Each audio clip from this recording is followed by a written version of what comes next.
I now call to order the Community Redevelopment Agency meeting of the City of Tarpon Springs on Tuesday, December 17th, 2013 at 6:30. Roll call. Chair Archie?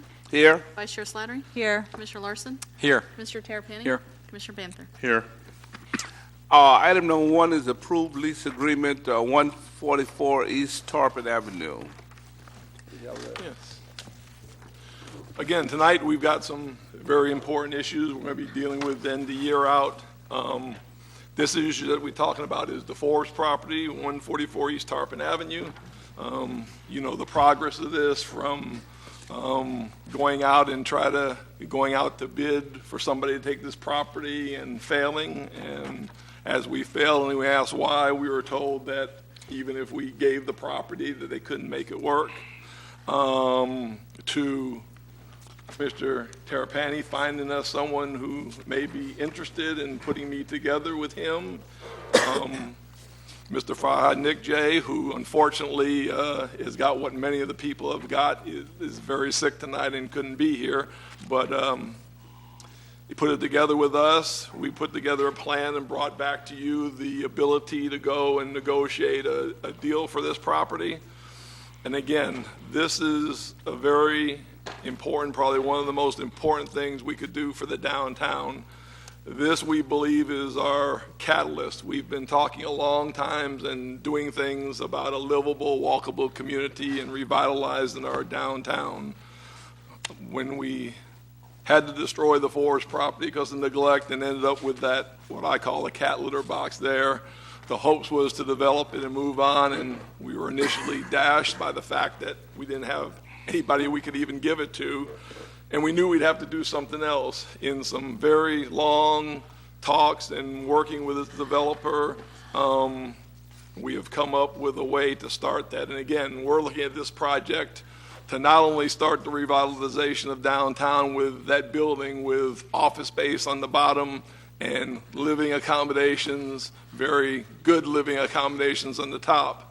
We're hoping that spread to the property down in the corner that's in foreclosure, which has tremendous potential for it. We're talking about things on the Safford corridor that could spring up to it. Talking about the other buildings on Tarpon Avenue, as you see one now being improved and coming up. So this is not only just the city going into a deal to get a building. Obviously, you know, we're giving the land, we're going to pay the first $65,000 of impact and other building related fees, but the value to the community, the value to what we could do and revitalize downtown is far greater than whatever the city and the taxpayers going into it. This is the catalyst for what we think is going to spring up downtown and just go along with what we've done in the North Stafford Trail.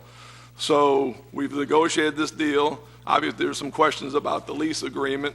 Where our protection is in this type of agreement, until the shell of the building gets put up, which is about a $500,000, a $500,000 prospect, the land is leased. If for any reason Mr. Nick J does not follow through with the project, then that all reverts back to the city, and we have Karen Lemons to not only have a piece of land to try to get somebody interested in, but we've got a shell of a building and we've actually got a piece of land that'll be valuable and we'd be able to make money on.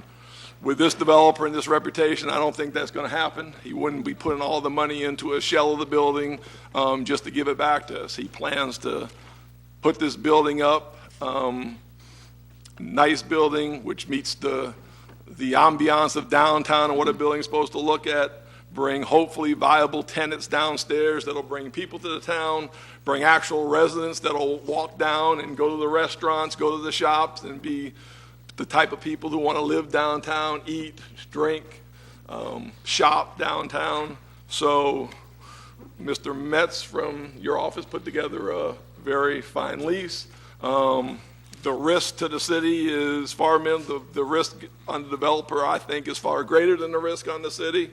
And without going forward on this project, we're liable to have an empty piece of blighted land on that property for many, many years to come. So we're asking tonight, you as the CRA, since it's your property, to approve entering into this lease agreement and moving forward with the catalyst that I think is going to spring revitalization downtown. If this is approved tonight, what's the time frame for us moving forward? Pretty much immediately set to go. It'll be signed and it'll be started. Questions?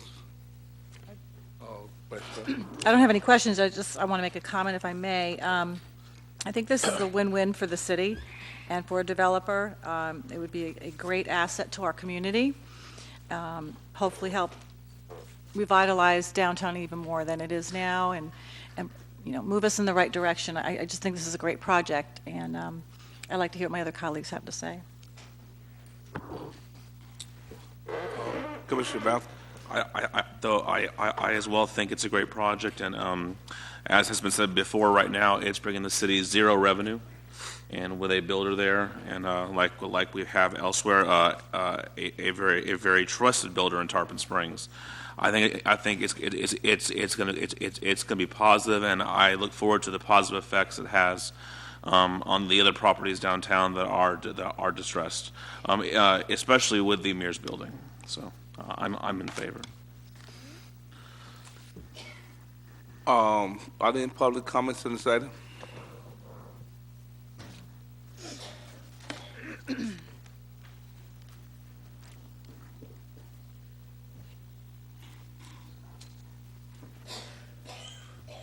Good evening, Mayor and Commissioners. Anita Prost, 901 Bayshore Drive. This is very exciting for our community, and it's going to be a shot of vitamins for Main Street in Tarpon Springs. This is the way that most of the older communities are going to revitalize their Main Street and their historic districts, with getting the buildings built back to like they were and having more businesses, living facilities on top of the buildings. It's going to bring revenue. It's going to bring taxes, our water and our sewer. It's going to sell gas in Tarpon Springs, penny for Pinellas. They're going to eat in our restaurants. They're going to shop in the other stores. There's no losing situation in this. And I want to thank our commission for bringing this forward, and our city manager. This is a great Christmas present for Tarpon Springs, and I hope it passes unanimously, because you've got a tremendous amount of good people backing this financially and physically in this program. This is going to be wonderful for Tarpon Springs, and I can't wait till it's completed, because it's going to show other communities how bright we are in bringing something of this caliber into Tarpon Springs. I congratulate you.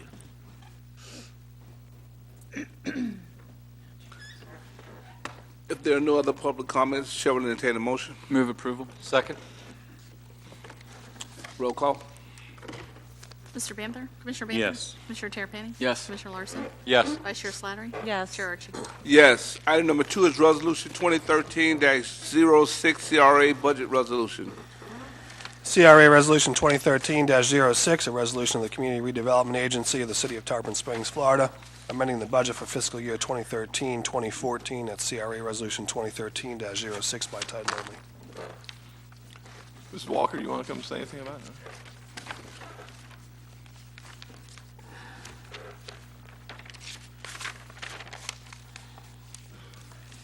Ari Walker, Finance Director. This is a carryover of outstanding purchase order balances. The project that it's carried over for is signage on Pinellas Avenue, and I understand that won't be held up a whole lot longer. Thank you. Any other questions, Ms. Walker? Any public comments on this item? Chair will entertain a motion. Move for approval. Second. Roll call. Commissioner Banther? Yes. Commissioner Terrapini? Yes. Commissioner Larson? Yes. Vice Chair Slattery? Yes. Chair Archie? Yes. That concludes the CRA meeting, adjourned at 6:40, and we'll now go to our regular session. I now call to order the regular session meeting of the Board of Commissioners of the City of Tarpon Springs on Tuesday, December 17th, 2013, at 6:41. Roll call. Mayor Archie? Here. Vice Mayor Slattery? Here. Commissioner Larson? Here. Commissioner Terrapini? Here. Commissioner Banther? Here.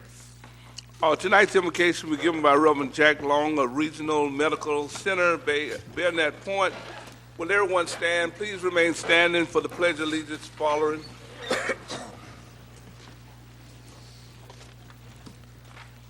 Let's pray. Heavenly Father, at this time of joy, we acknowledge that you have given us a great nation. You've blessed us with abundance, with opportunity, with responsibility. Thank you for your kindness to us and your provision, for your grace and your goodness. May each take seriously those things that are before us tonight. All are significant to someone, some significant to the whole community. Help us to be aware of others, their needs and concerns. Bless Mayor Archie, all the commissioners and officials. Bless their families and relationships and activities. Keep our local police and fire, public workers, and all of Tarpon Springs safe. Protect our service people as they serve around the world. Bless our national and state leaders. We give you our best tonight. Thank you for all you do and for all you are. Help us to rejoice and to walk with you today. In our Lord's name we pray. Amen.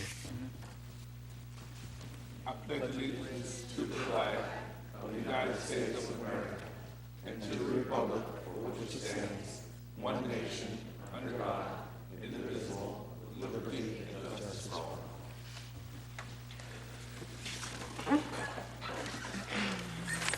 We will now go to public comments on any item that will not be discussed this evening. Please come forward, state your name, address for the record, and you'll be given up to 4 minutes. Mary Coburn, 15 East Orange Street, Tarpon Springs, Florida. As you know, I'm an attorney. I sent a letter to the city advising to the city commission and the mayor, and good evening to all of you, asking for your consideration in giving us a little bit more time on the issue of the sponge docks. I've been made aware that there is no vote tonight, but I'm asking you to delay a vote on the actual allocation of funds.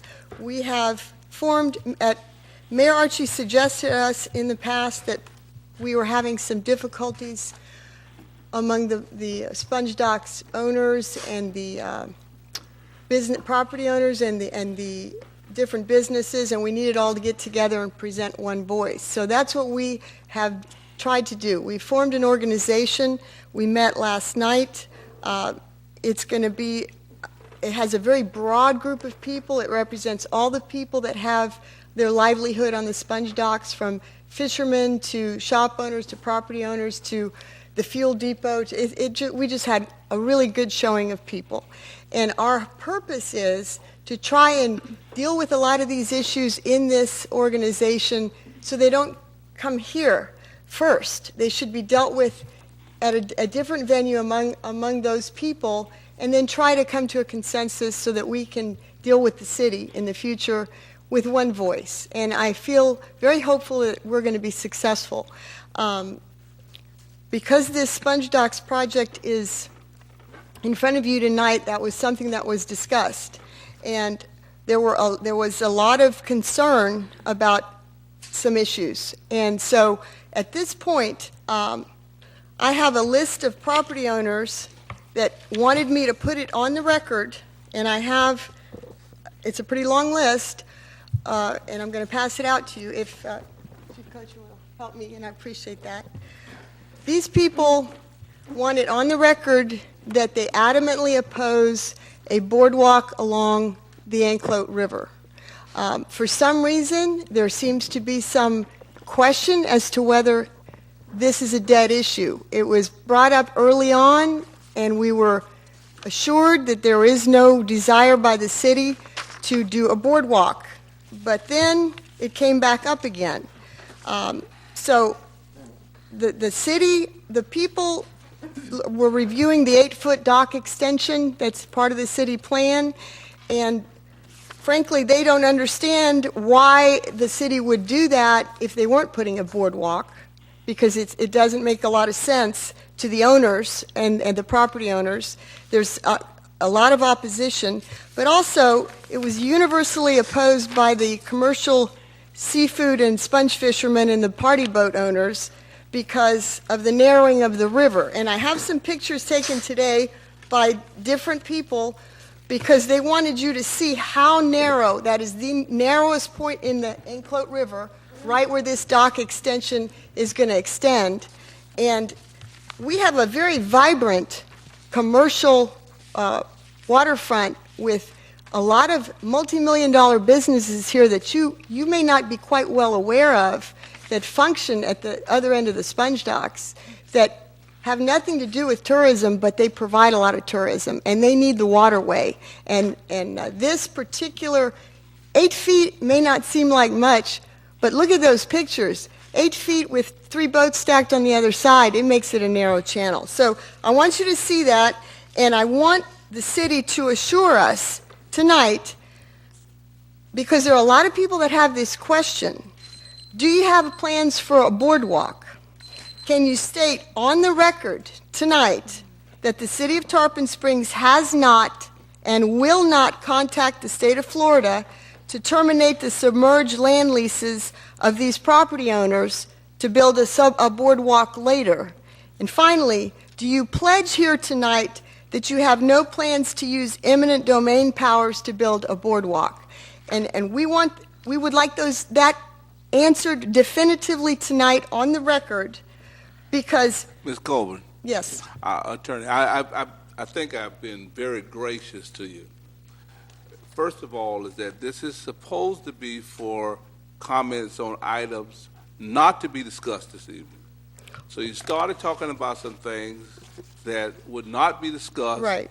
You went over in the areas that will be discussed. So if you want to wrap this up at the time when we talk about that, you might. I think I'll just finish it tonight, if you don't mind. You're really trying to get 2 swings at the ball. I don't want 2 swings, Mayor. I'll This swing is now. for items. I let you go. I started to stop you earlier because you're talking about an item that we're going to discuss this evening. Right. Well, And this is supposed to be for items not to be discussed and not an agenda item. I understand, but it's not exactly on point, and I'd rather just finish it now. So I'll take 1 swing. I don't want 2 swings. Okay, I tell you, when you're swinging like where you're at now, don't even expect an answer. I'm Okay, just... all right then. Do you just talk in public comment? That's right. The point being, Commissioners, that there's concern by these people. And these are prominent citizens who have very successful businesses who have a real concern.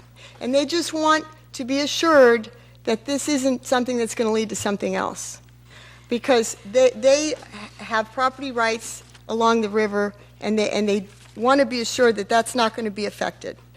As far as the continuation, we only had the 97% drawings were only available for 10 days, and the agenda was just posted Friday, so we only had 2 business days. I'm going to take liberty to say, you've had your 4 minutes. I think we understand where you are at. And I do know that you're talking about an item that we will discuss this evening. Yes, Your Honor. So, therefore, when that item comes up, we will have public comment for that. Okay. This is for items that will not be discussed this evening. I understand. I was trying to do it at once, but I'll come back. Thank you.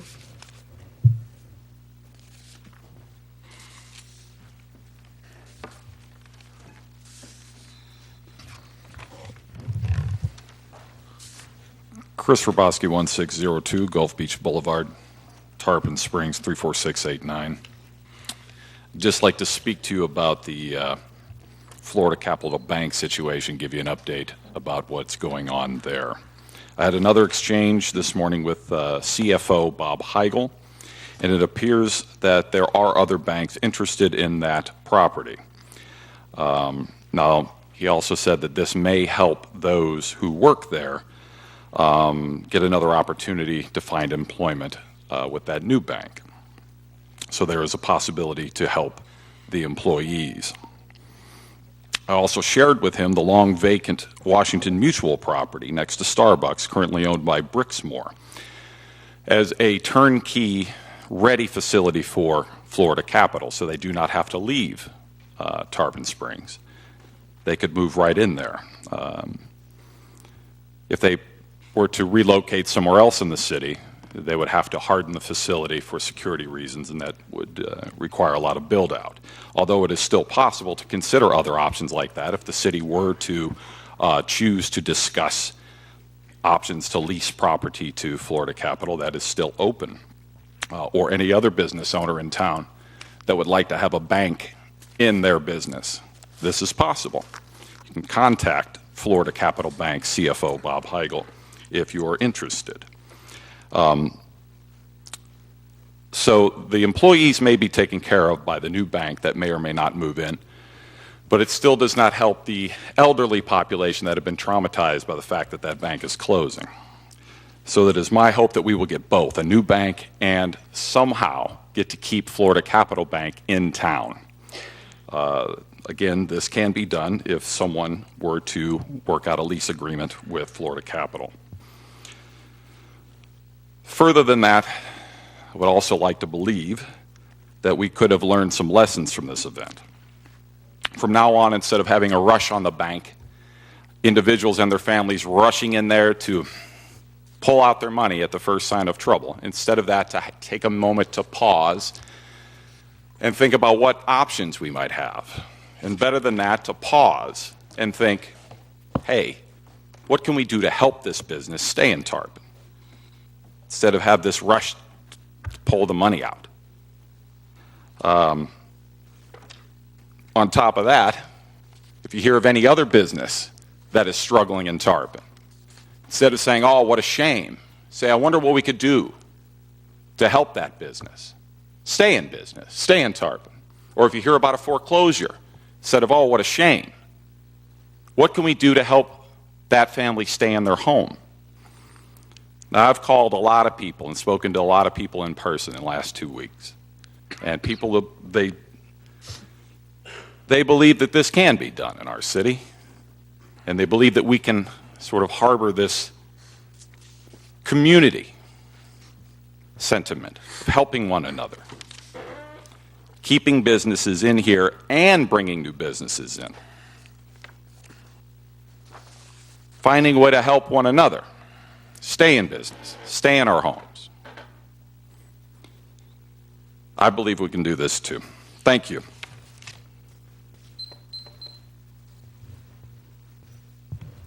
Sue Thomas, President, Tarpon Springs Chamber of Commerce, 111 East Tarpon Avenue. Each year, our Chamber of Commerce has our annual breakfast, our annual meeting, and we have 2 top awards that we present to people in the community who we think have done a spectacular job and have really helped the Chamber. One of them is not expecting this, but our Chamber Partner of the Year is sitting back there taking pictures, is Sherry Wendt. She has done a wonderful job for all of us, and she certainly has been the catalyst for getting Tarpon Springs or Tarpon Avenue and Hibiscus done. Our other award is the President's Award, and that did not go to one person this year. We awarded it to the City of Tarpon Springs. Throughout this year and before that, our biggest supporter has been our city. We have a Tourism Development Committee meeting every Thursday morning. Mark is there, Karen, Judy Staley, Sherry from the operations. When the merchants need to get something done, they can get it done because our city is there every week to help us get through whatever problems, help us with events. All of our departments, from the rec department, our police department, our fire department, everybody, it's an amazing city, and I am always so proud to be able to go out and say, well, it's too bad you're not in Tarpon Springs because we have everything put together. So for all of the employees in Tarpon Springs, the Chamber of Commerce really, really appreciates everything you do for us, and thank you. And if you want to see the plaque, it's hanging right where it should be in Mark's office. Thank you.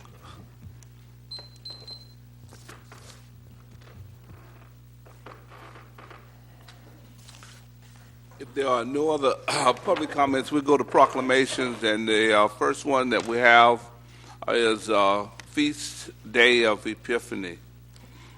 This proclamation reads, City of Tarpon Springs, Florida, whereas Eminence Archbishop Demetrius of America and His Eminence Metropolitan Alexius of Atlanta will be celebrating the Feast Day of Epiphany.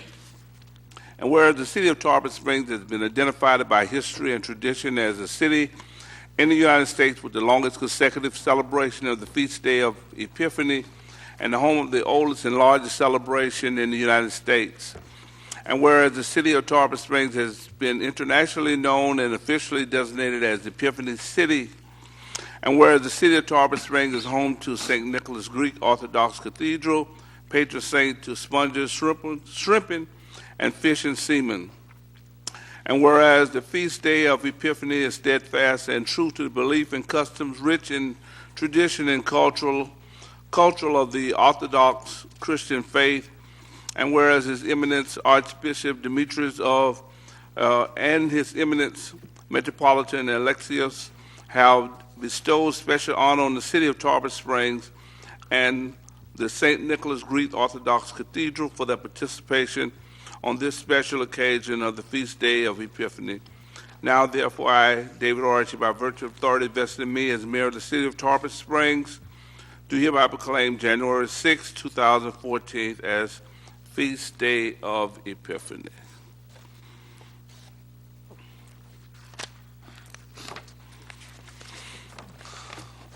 The next proclamation that we have is the Chamber of Commerce Beautification Awards.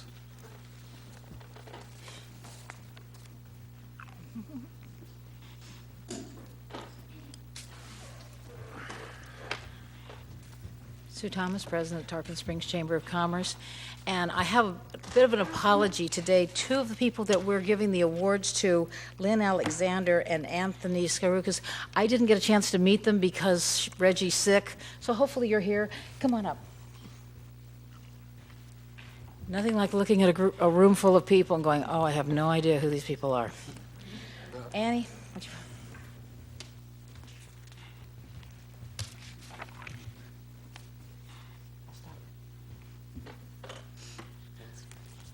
The first one was supposed to be last month, but she wouldn't let us do it because she was still fixing her roof. And we can't do a beautification award without the roof fixed.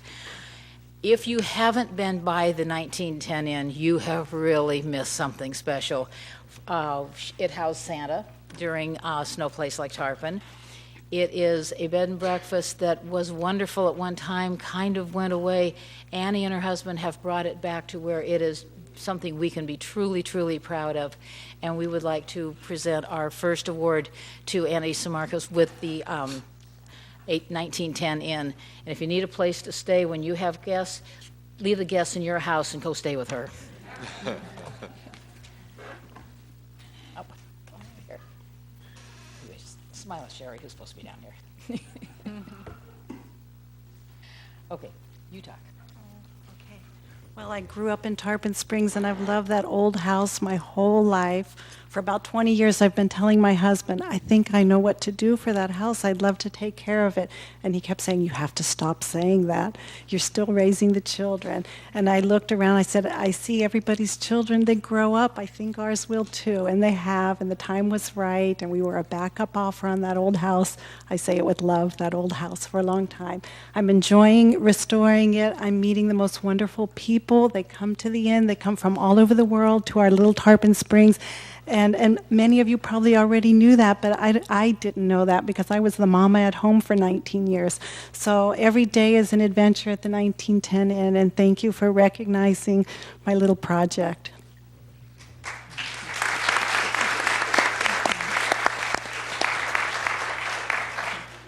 Our second one is a building that, sometimes we have to ferret out where we're going to give our awards because it's not one that you would normally see.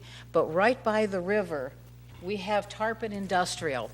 And Anthony Zarukos has done an absolutely fabulous job of making a building that looked like it should fall down into something that is really, really wonderful.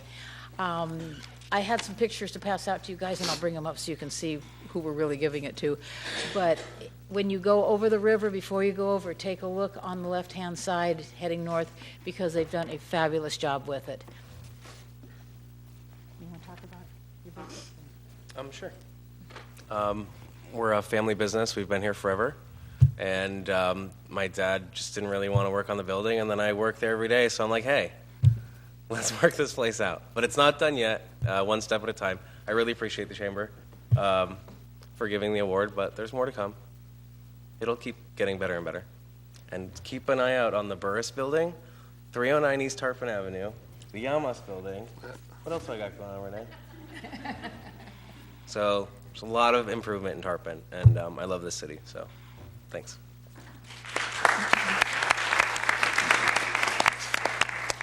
And you know, it's people like this that we don't know that they're the owners of the buildings, but all of a sudden, things start happening, they start looking wonderful, and we really appreciate what everybody does. Thank you. And we'd just like to thank both of these businesses for their effort to beautify Tarpon, and hopefully they'll continue to prosper. Are there any public comments on this item?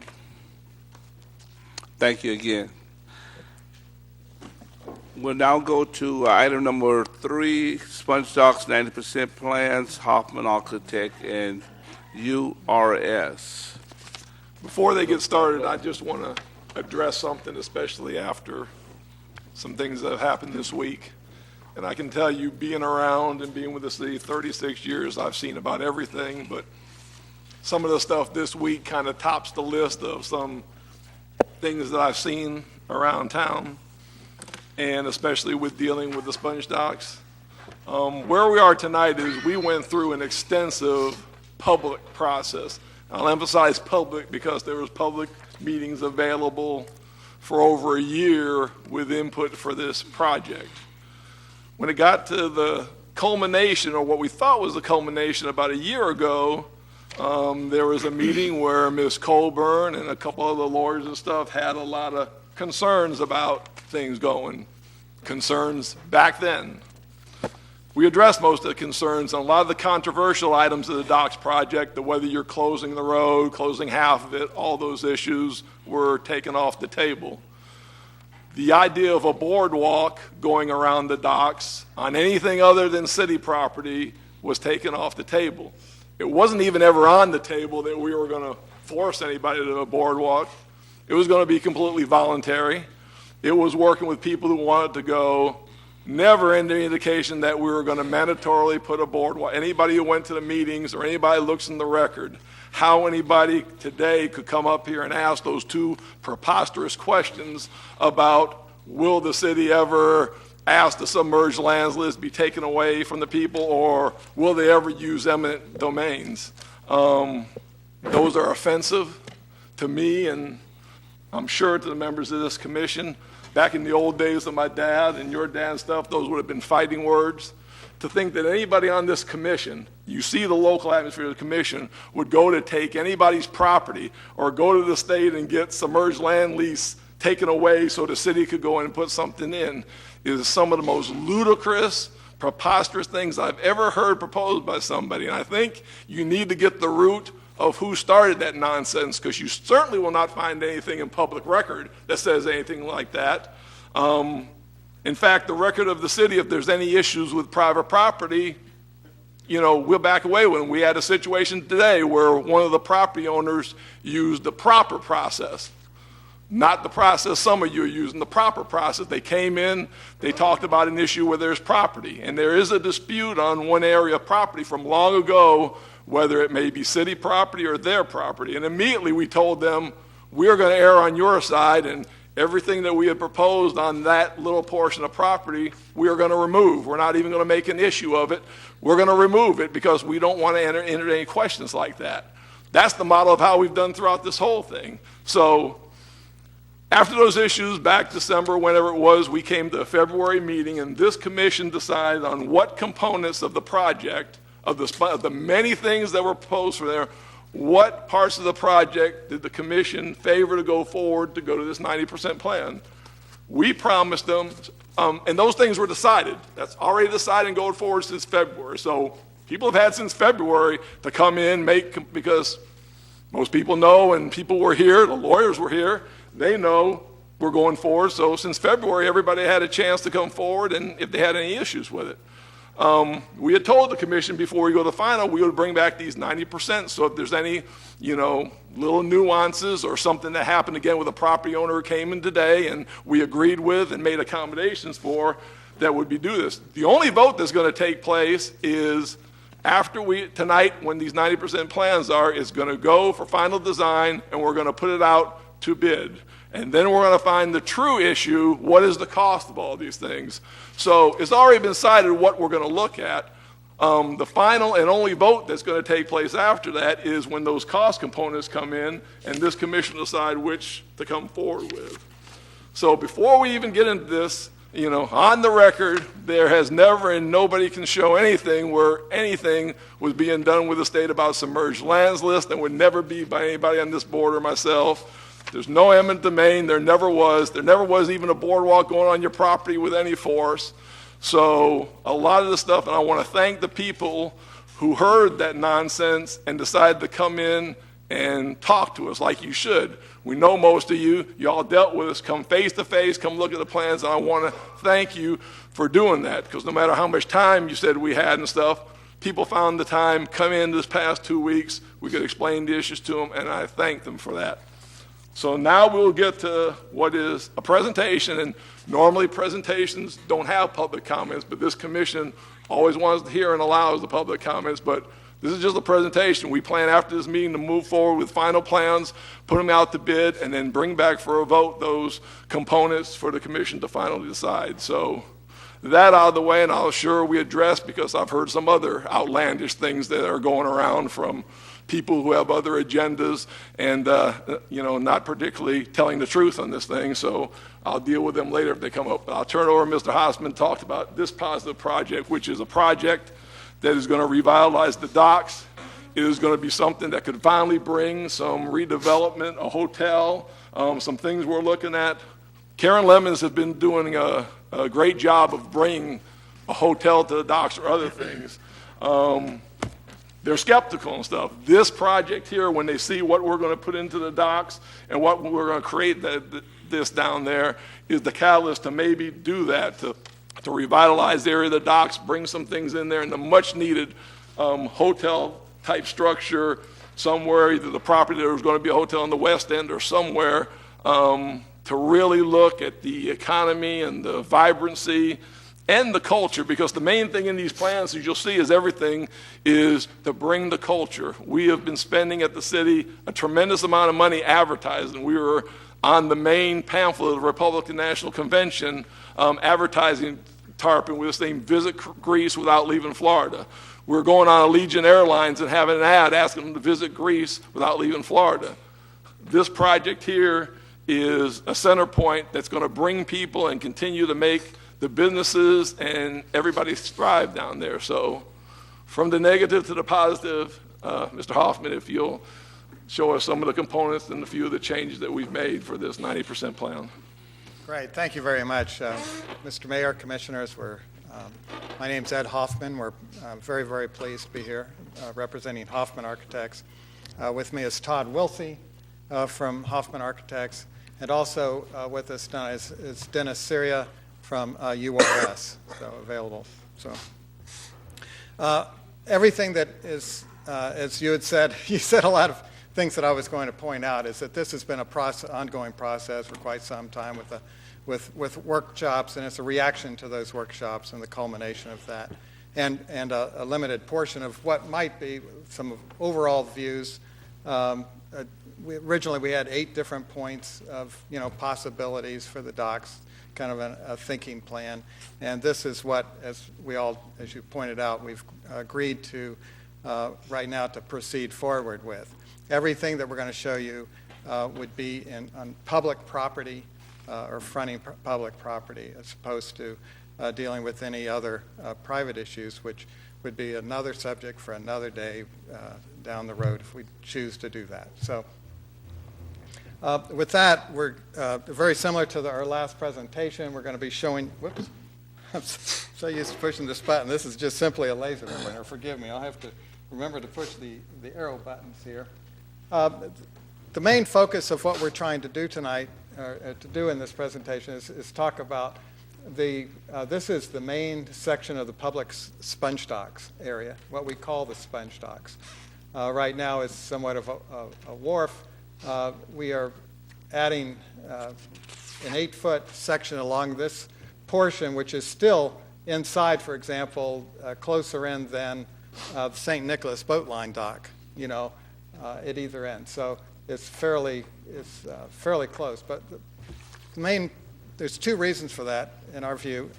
One is that we're putting the docks back in the sponge docks, because right now it's just a concrete wharf, a concrete platform. Bringing some wood and pilings and actually creating a dock atmosphere, we tend to think helps build the character of when people come down to the docks.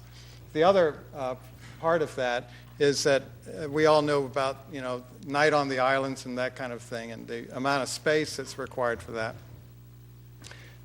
With leaving the road open through here, the road is just as it is now. It's the same width. The curb line on the south side in front of the sponge exchange and these shops is along in the very same place. That to be able to gain a little bit more space for all the activities out here, we're able to gain another 8 feet. The other thing is that with the little benches and all that we're using along the existing seawall, we're actually able to, the people can use that space to sit there and watch the boats.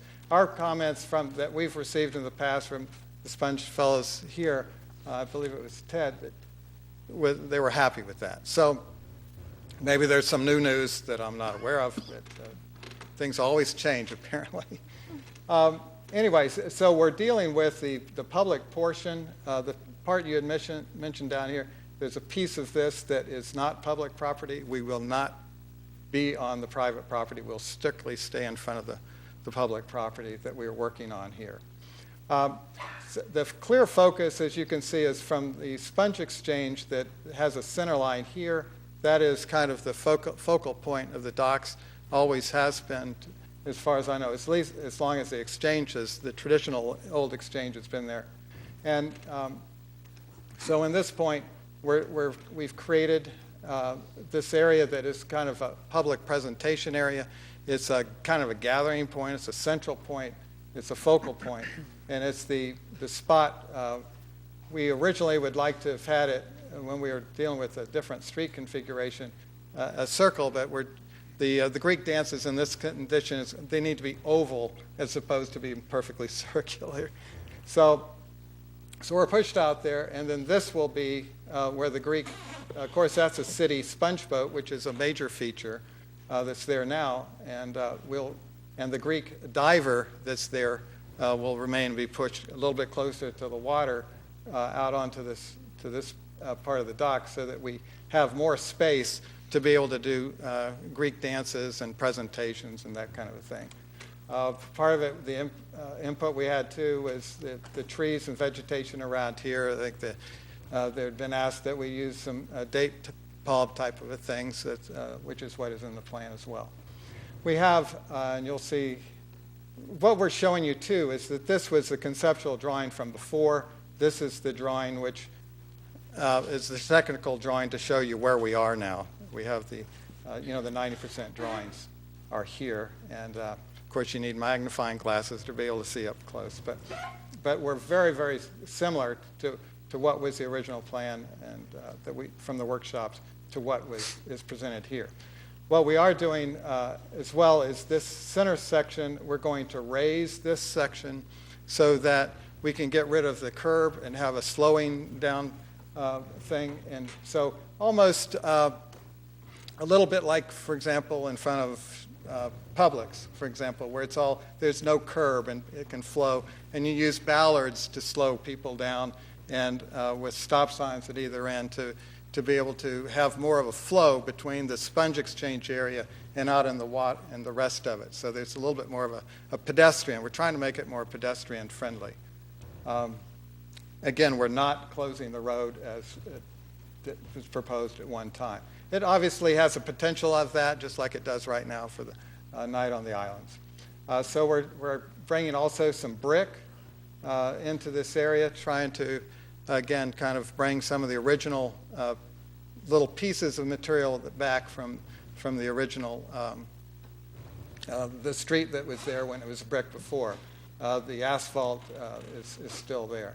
We're also reworking the textures and surfaces here, but we're trying to create shade and landscaping all along here to be able to make it more of again, a pedestrian thing that people want to hang out there. A lot of seating areas, and so we'll show you, I believe, some of those in the next slides. I covered everything I need to on this one, Todd.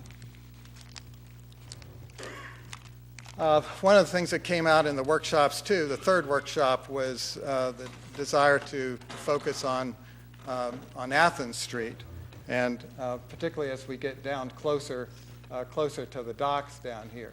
This is Dodecanese here. This is Athens Street.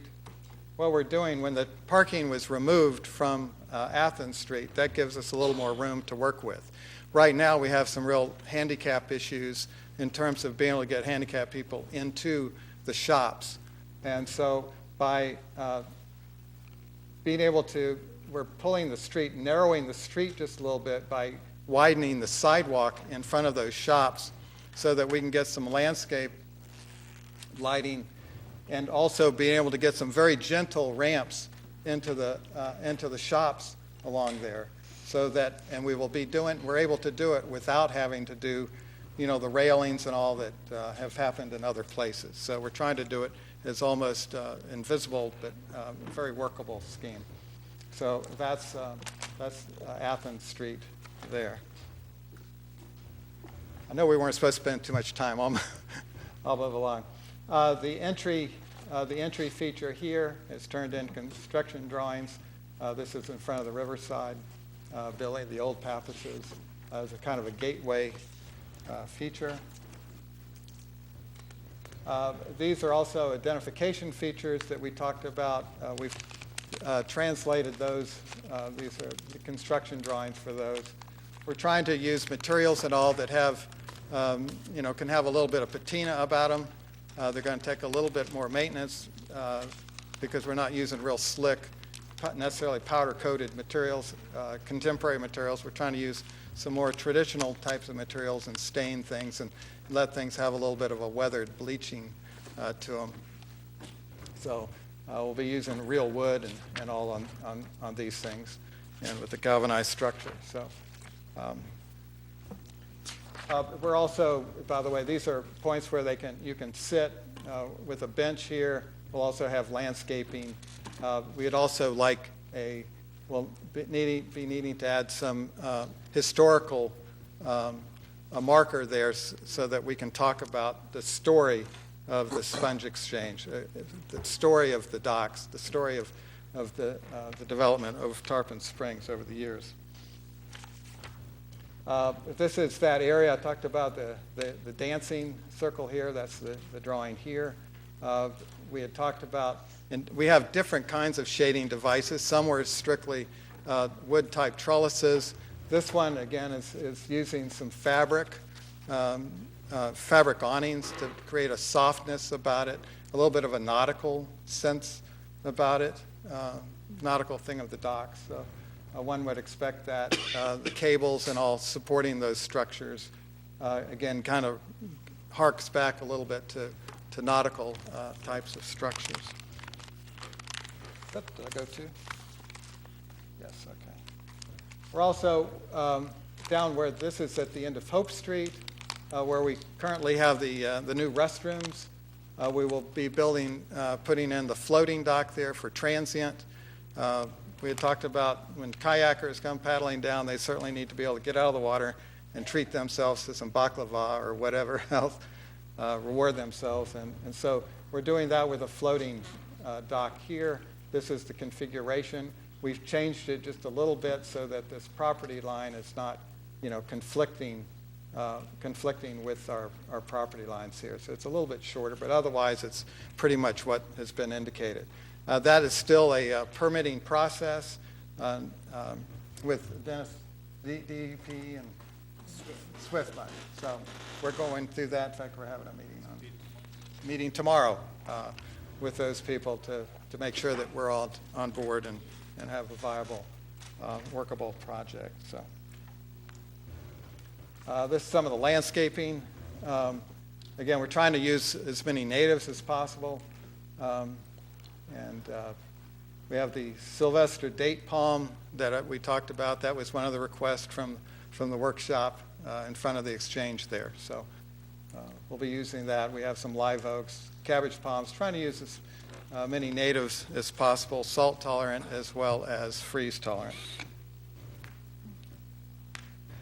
Overall, we have we're at a 1.3 million in terms of the budget of all these pieces.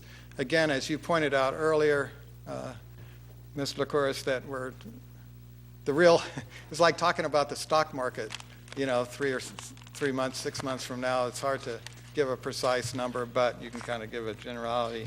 And so this is where we think it might go. The reality will be at bid day. But we also have, with a 1.3 million projection, but we have a 20% contingency in there, so it's that would be the big number. Of course, the way this will work out is that we'll be able to do parts and pieces, and that y'all will decide at the after the prices come in. I presume then we'll say, okay, how much do we want to fund, and draw a line at some point on this list. Time schedule is that we're particularly will be out. I believe that we're opening bids. We're scheduled for the end of March to do that.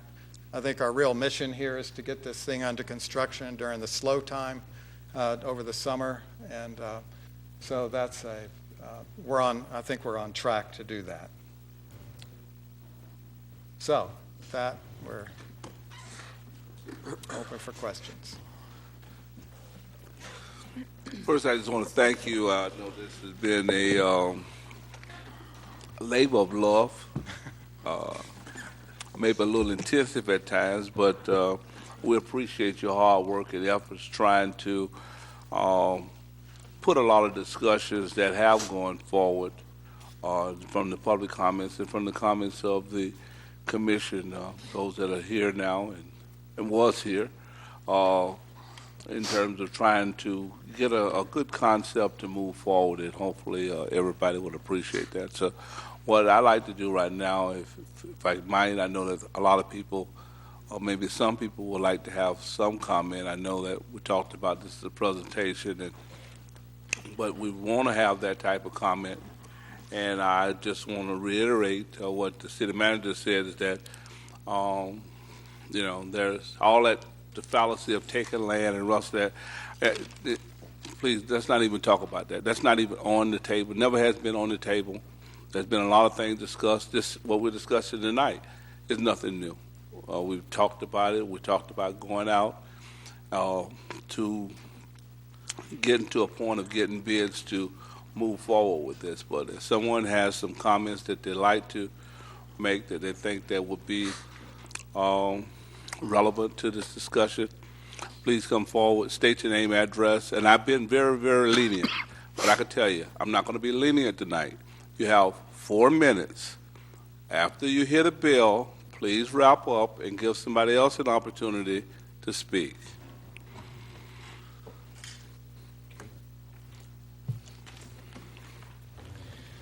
Michael is 1504 Riverside Drive.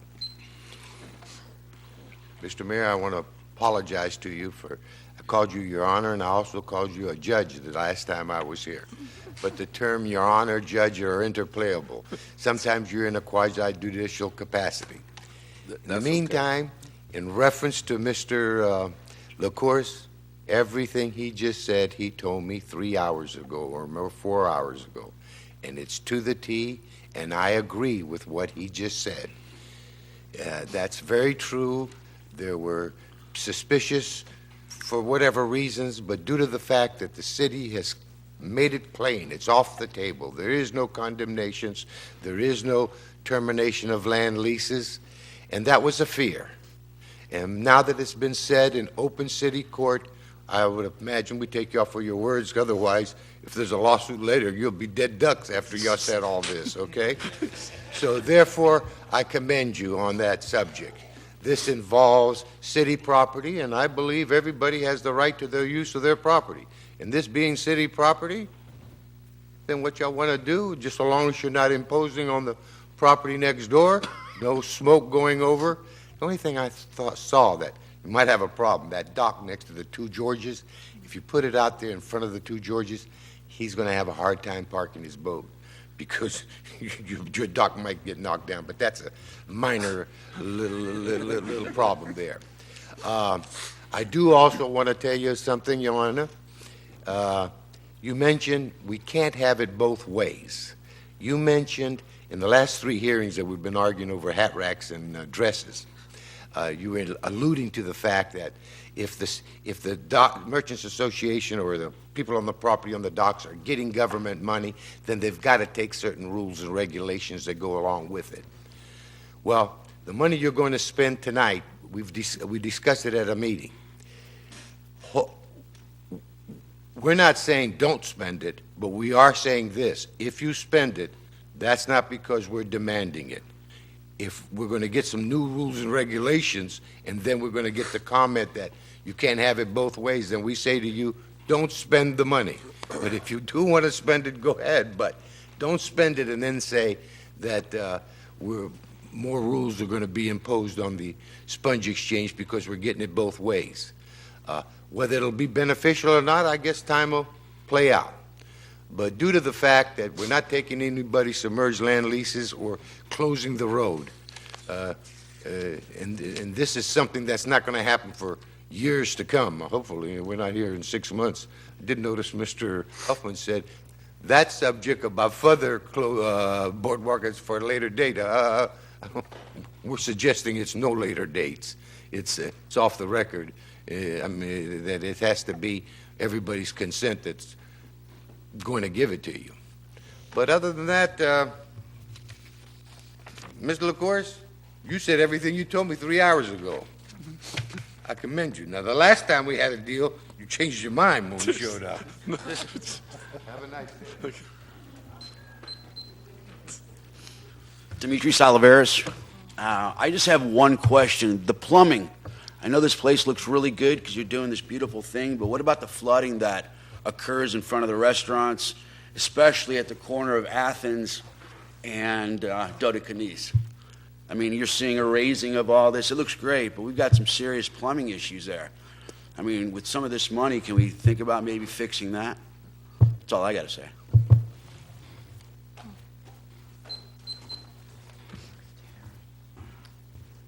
Good evening, everybody. Athena Tsardulias, 735 Dodecanese, Suite 57. I took the liberty of giving everyone a copy of this month's Country Living magazine, in which Tarpon Springs is featured. And the name of the article is The Other Florida. It's awesome.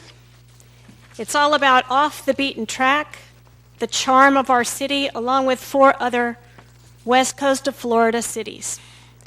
People are coming here to see the old, see us as a working commercial dock. This is a beautiful rendering Mr. Hoffman has done for us.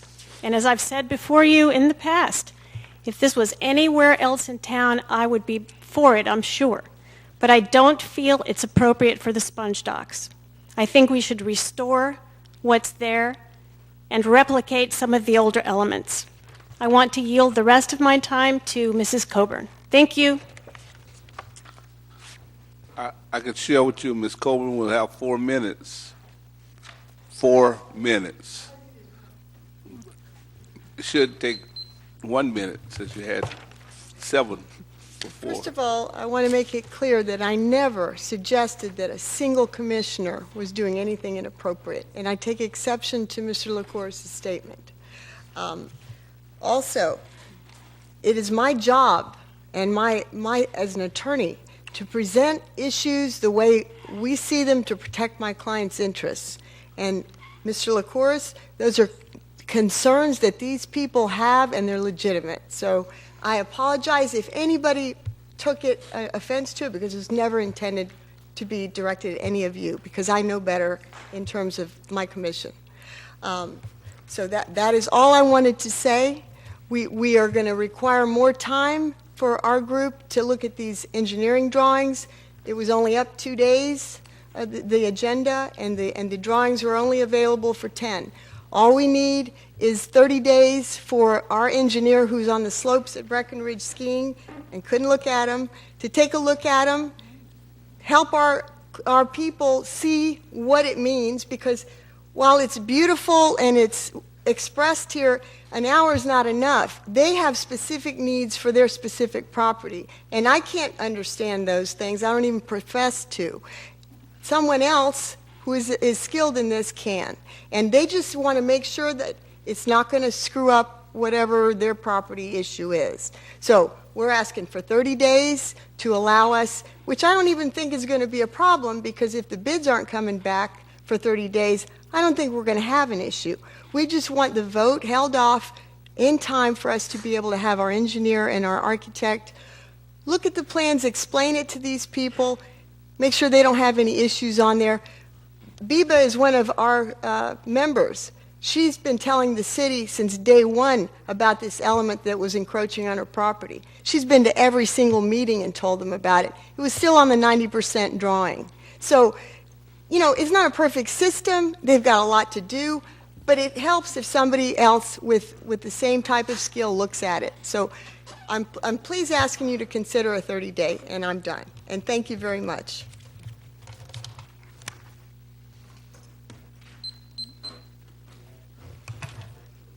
Anita Protas, 901 Bayshore Drive. Tonight is a sad night for Tarpon Springs. Tradition. You spoke about Epiphany. We have Greek Easter, Holy Week. People come from all over to see our Holy Week and our Easters here in Tarpon. Epiphany, thousands come. Tradition. The Spongers came here many, many years ago and started the tradition of sponge diving in Tarpon. We were known as the sponge capital of the world, Epiphany City. Well, look what we have here. Tonight is the death of our sponge docks. Beautiful concept, Eddie. I love you, but it's too modern for what we have down there. There's nothing historic in this presentation for the sponge docks. This money is wonderful, but work with the property owners to improve their buildings, get the murals up there that we used to have depicting the sponge industry. Work to keep the historic value of the sponge docks, because once it's gone with this, you'll never get it back again. Let's not lose what we're all about. You go to St. Augustine, you don't see all this stuff like that up in St. Augustine. They keep the historic value, even in the homes in the historic district that become bed and breakfast homes. They work with the property owners. Why can't we do that? Why do we have to have something so modern just like that? Because people come for thousands of years. We lost Pappas Restaurant. That was the big draw to Tarpon, and those men worked for years to keep the historic in Tarpon Springs at the docks. And when they bought the Sponge Exchange, so we wouldn't lose it, we lost the historic point, right, Eddie, to the Sponge Exchange over a few technicalities, which shouldn't have happened. We're going to lose it again tonight in Tarpon Springs, and it's very sad for our ancestors, our parents, our grandparents, our families that came over here to make what it made for us to keep Tarpon Springs famous for its sponge industry. So we'll put on the tombstone what it was and what we gave away. Thank you.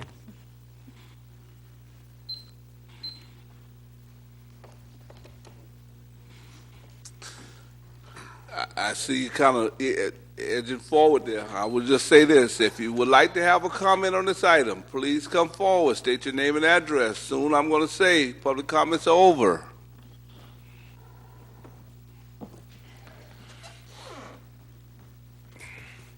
Nesty Kiristinas, 311 West Lime Street. Thank you for this opportunity to speak on this matter.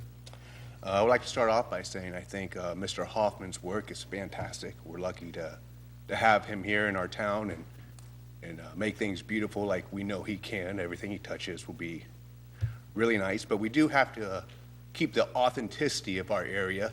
You know, I grew up sponge diving here. My father's out right now, and I own a shop on the Sponge Dock, Sponge Diver Supply. I speak to people daily. They really appreciate the authenticity of our town and its quaintness. You know, if they want to see a lot of concrete and sails by cables, Clearwater Beach. But that's not us. You know, we're working waterfront, and I didn't see any spot for a truck to pull up to our boat. We have to unload sponges. We have to put groceries. There is no access to our boat from this new design. It's difficult. It's going to be impossible to carry on work like we do now. It'll definitely change the atmosphere and the look and our ability as sponge divers to work here at this dock without any access to the boat with a truck or of that matter. But again, you know, I know whatever the Hoffmans do, they're going to do a fine job. They do really great work, but at the same time, we do have to keep it functional and practical, and we need shade. These tourists that come from out of town, they need shade. I hear it all the time. You know, we're going to take down those live oaks that are now big trees for a palm tree that's going to give you 3 feet of shade. It doesn't make sense. That's not practical. We need something that's going to be practical and functional and keep our authenticity of our area and keep the look that we have. We don't want to change the look. If I had a wooden Chris Craft classic boat, I wouldn't sand it down and gel coat it and throw a 4-stroke motor on it. You know, I'd sand it down and varnish it and keep the look and the beauty of it. And that's what kind of what we need to do here. Thank you for the opportunity to talk.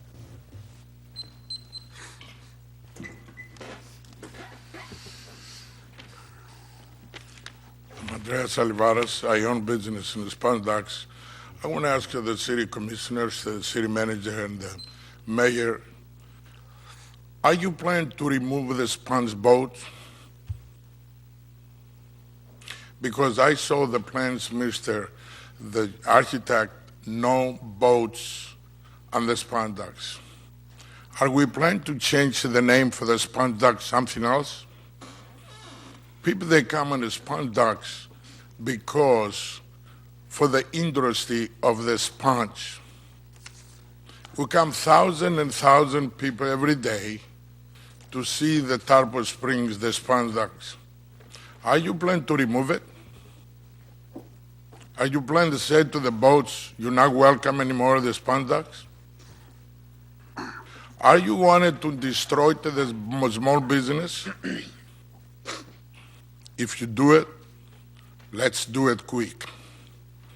But if you don't, think over. I'm not saying we don't have to fix it. I'm not saying you don't have to facelift the Sponge Docks. But I want to ask you, because I saw every day in my business many people who is come from the Sponge Docks. Don't change the Sponge Docks. I'm asking you. Don't remove the sponge boats. I remember a few years ago, we have the same problems because the city, they want to remove the sponge boats. If I remember well, if I recollected well, the mayor at the time was Mrs. Biliris, and we fight for that. And Mrs. Biliris agreed, we don't remove the sponge boats. I don't want to say too many anymore, but I want to say again, think before you remove the sponge boats. Thank you. And just for the record, there is no movement of the sponge boats.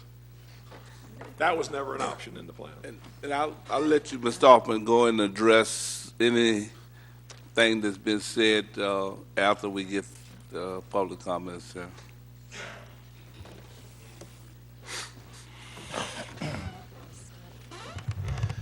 George Blair's, 1028 Peninsula Avenue, Tarpon Springs. The plans are beautiful. The band shell, or whatever you call it, is beautiful. We already have one at Craig Park, not Craig Park, but yeah, Craig Park. Nobody uses it, so we're going to put another one down at the docks. I don't want to criticize because all of you are doing everything with good intent. No one here is maliciously trying to destroy anything. But all of you and most of you had nothing to do, not this much to do, with making Tarpon Springs a tourist attraction. I've said this before. It wasn't done by design. It happened because you're Mickey Mouse, the Greek and the sponge, the shrimp boats, the fishing boats, the crab traps. Media fell in love with this story. Media became your advertising agency all over the world. National Geographic, you show it every once in a while in the cultural center. And nonetheless,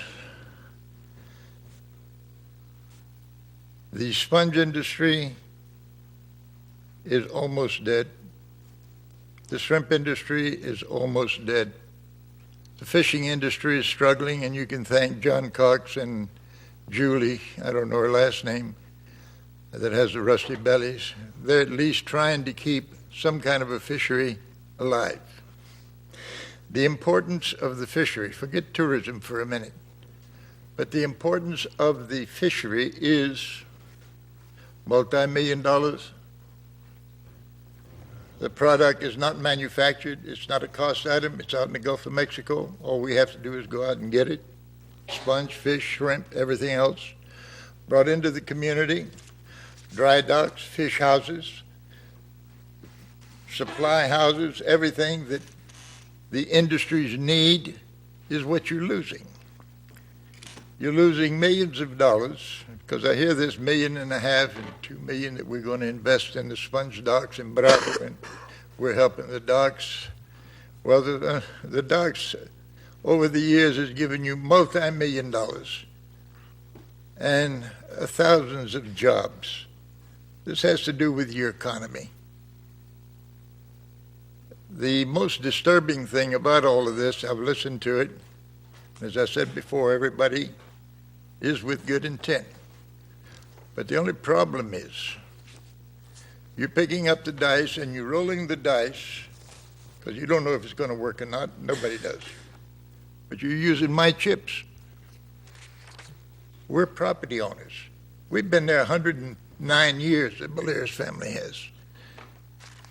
And there's most of the property, I don't think all of the property owners like this idea. Unfortunately, Chavarez is not here in town. He's a major property owner. Chalikas didn't show up. But as property owners, besides the businesses, if this thing fails, what you're doing fails, you're going to say, oh, well, we tried, but in the meantime, we have to pick up the tab. We still have to pay $50,000 a year property taxes, irregardless whether it works or not. And that's just me. That's not the rest of the docks. So I think consideration should be, more consideration should go into this because it's a beautification, it's all of this and all of that. But in the tourist business, you have to have an item that the public wants, number one. Number two, the public has to be informed that you have this item. The history of Tarpon Springs, as per advertising, dependent on the store owners and the city. I heard what Mr. LaCour said about we're spending whatever it is. Well, that's a drop in the bucket. That's not enough. If you could just wrap it up there, Mr. Blair. I didn't hear you, Dave. I said, I know you didn't hear the bell that went off, so I was saying if you could just wrap it up for us. Oh, okay. All right. It's as simple as that. Again, I'm going to say it. You're shooting the dice and you use my chips. Think hard. Not only mine, but everybody else's. Thank you.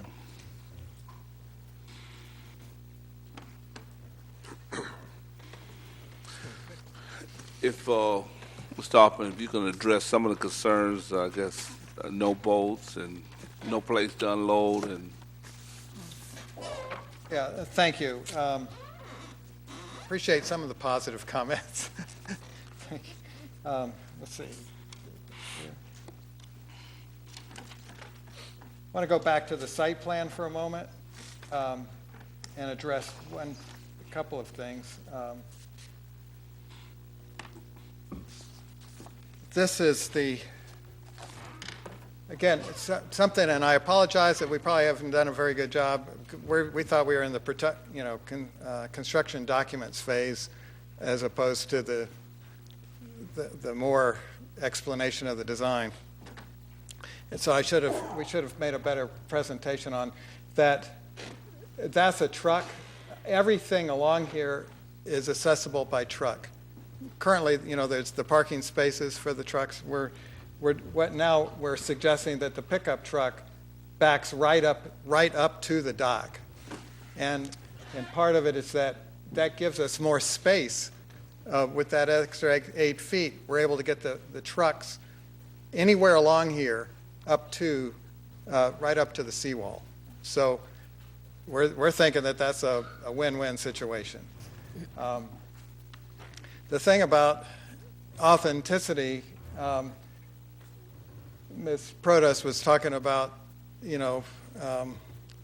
what it is or what it's right now there's not a stick of wood down there. It's all concrete. So the idea that we're trying to bring back some wood, a wood dock back out to the water's edge where the boats tie up to the dock. And we are talking about, it's still the sponge docks, it's still for sponge boats, and I wish we had the number of sponge boats we did have, but I'd love to have more sponge boats, and we're not trying to push away sponge boats whatsoever. That is still the draw, if at all possible. The idea we're also trying to bring back some brick as opposed to asphalt. I don't know, Ms. Protas feels that somehow the asphalt that's been there is better. I don't know. But I tend to think that the original red brick streets is where it should go, trying to get back some authenticity. She's saying that's modern? Okay, well, I don't know how to address that. The other thing is, talking about shade, the structures that we have up there, we're trying to produce shade. Couple of things that people really wanted was seating, places to sit in the shade. And so how we do that, we're trying to accomplish that with some structures, some light structures that have a little bit of a nautical feel to it. One of the things about flooding problems, we would love to resolve the flooding problems, and Dennis, you can help me on this if I'm saying something incorrect, but the idea that the river floods, that the water comes up and floods the river, that's an act of God. I mean, and as engineers, the problem is that we can raise that street up, we can raise the street, we can raise the sidewalks, but your store is still down there, and actually it causes more flooding for the store. So that's a real tricky deal. Unless you start getting into like New Orleans or whatever and start building dikes and that kind of, I don't know. Dennis, is that a fair statement? That's a very fair statement. I mean, there's no more pipes. There's no pipes you can do that when the water comes over the seawall, pipes don't drain. I mean, it's going the wrong way. So that's a real challenge, and we can't address that. We can assure you that we're not adding any other new issues of flooding to the stores. That's one of our real big concerns, that we want to protect what's there. But we're not necessarily going to explain to God that he can't flood the stores anymore. It's when he decides to do that. The other final comment I think I'll close on, I think I've covered most of the points, but the final comment I'll make is that And nostalgia is something that we all, tradition is something that we all take in our own perspective and from our own generation. What is historic and what is perspective to me is extremely important, and I cling to it. But the things that I cling to are horrifying to the Native Americans. To the people that were originally sponging here and had no dock at all, they just had these simple little walkways. For them to see the dock that's there now is horrifying. So it's at what point in time do we start setting what is tradition and what is not? So the idea for us is that we try to produce good architecture that will be long-lasting. When we have this little amphitheater that people can sit and kids can sit up on these little steps and be focused on the sponge docks, and they're going to, and one of those kids is going to, one of the older kids is going to propose to his wife, his future wife, sitting on that little thing. That is nostalgia, for them and for future generations, because we're just here for a short while. The question is, are we accomplishing those things in a well-done way that is going to be sympathetic to the sponge docks? And we're going to try everything we can as we finish in the details of this, that they will be authentic and kind of give you the original character. The original character was all wood. The entire thing was wood. There wasn't any concrete out there. There wasn't a solid wall seawall, concrete seawall. If we want to get a thing, we take all that out and we make it all heavy plank board. That would be great. It'd also be great to have, 120 sponge boats there, which, by the way, took a lot of room out of the river, which for some reason seemed to work just fine. So anyway, with that, I'll sit down and be quiet. I just want to thank you, and I know I say it's a labor of love, and I still believe that. I believe that you care about what happens there. And I take this opportunity just to say to everybody here, I tried to give everybody an opportunity to talk. This presentation probably lasted longer than a presentation would, as far as just making the decision to go out to bid. But it was done, and I try to do it because I want you to know that this is important. Some of the statements that was made about, using somebody else's chips and the rest of it, like, we're up here, don't take what we're doing and the significance of it. I know it was attributed to me. I say you can't have it both ways, and something about, getting government money and rules, and that has nothing to do with it. I'm just saying to people is that, hey, when we spend money down at the docks, don't believe that everybody in Tarpon comes up to me and say, what a great job you're doing spending money down at the docks. I get as many people saying, why are you spending money down there? What about the rest of Tarpon? So I'm saying to you is that, hey, I take a beating when I say, hey, let's do something in the dock area. But I also say that, hey, if we're going to spend over $1.5 million, I like for somebody to feel good about what we're doing. I don't want nobody to think that, hey, we're trying to hurt you and do all these other things. I'd rather do it somewhere else in Tarpon where people say, thank you. We're so happy you're doing this. Because, hey, yes, every time you do something, and I heard what was said about the Papa's restaurant and the rest of that, but people don't want to go back in time, and I guarantee you that when they decided to expand their restaurant, it wasn't everybody down in the dock saying, we're just so happy that you're going to make your restaurant bigger down in the dock area because that's going to help the docks and the rest of it. It was a lot of skepticism about that. The sponge exchange, those of us that's been around know that when that was decided to be done, it wasn't everybody coming together and saying, man, we can't wait for that sponge exchange to change. That was a great idea. It was some of the same statements that was made tonight. It's going to be the death of the sponge dock area. I'm just saying that what we want to do is try to enhance what we have there. I appreciate what we have there. I think we're fortunate to have Ed Hoffman, one of the best architects around, someone that lives in Tarpon, that wants a good product there. You know, we're hoping for that to happen. You talked about 30 days. There will be opportunities to come back again when the bids are in to say, hey, I like it, I don't like it, don't do anything, whatever. I mean, so I'm just saying those things to let you know that, hey, nobody up here is taking this lightly. You know, sometimes I tell you, for me, it's scary.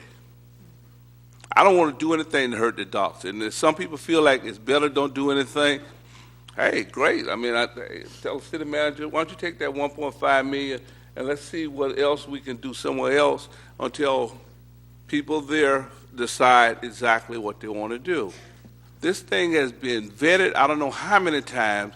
We've had public hearings, change this, change that. We don't want this, we don't want that, till we get to this point right here. This is not an overnight thing that has been talked about, like nobody has been involved. Plenty of people have been involved in this.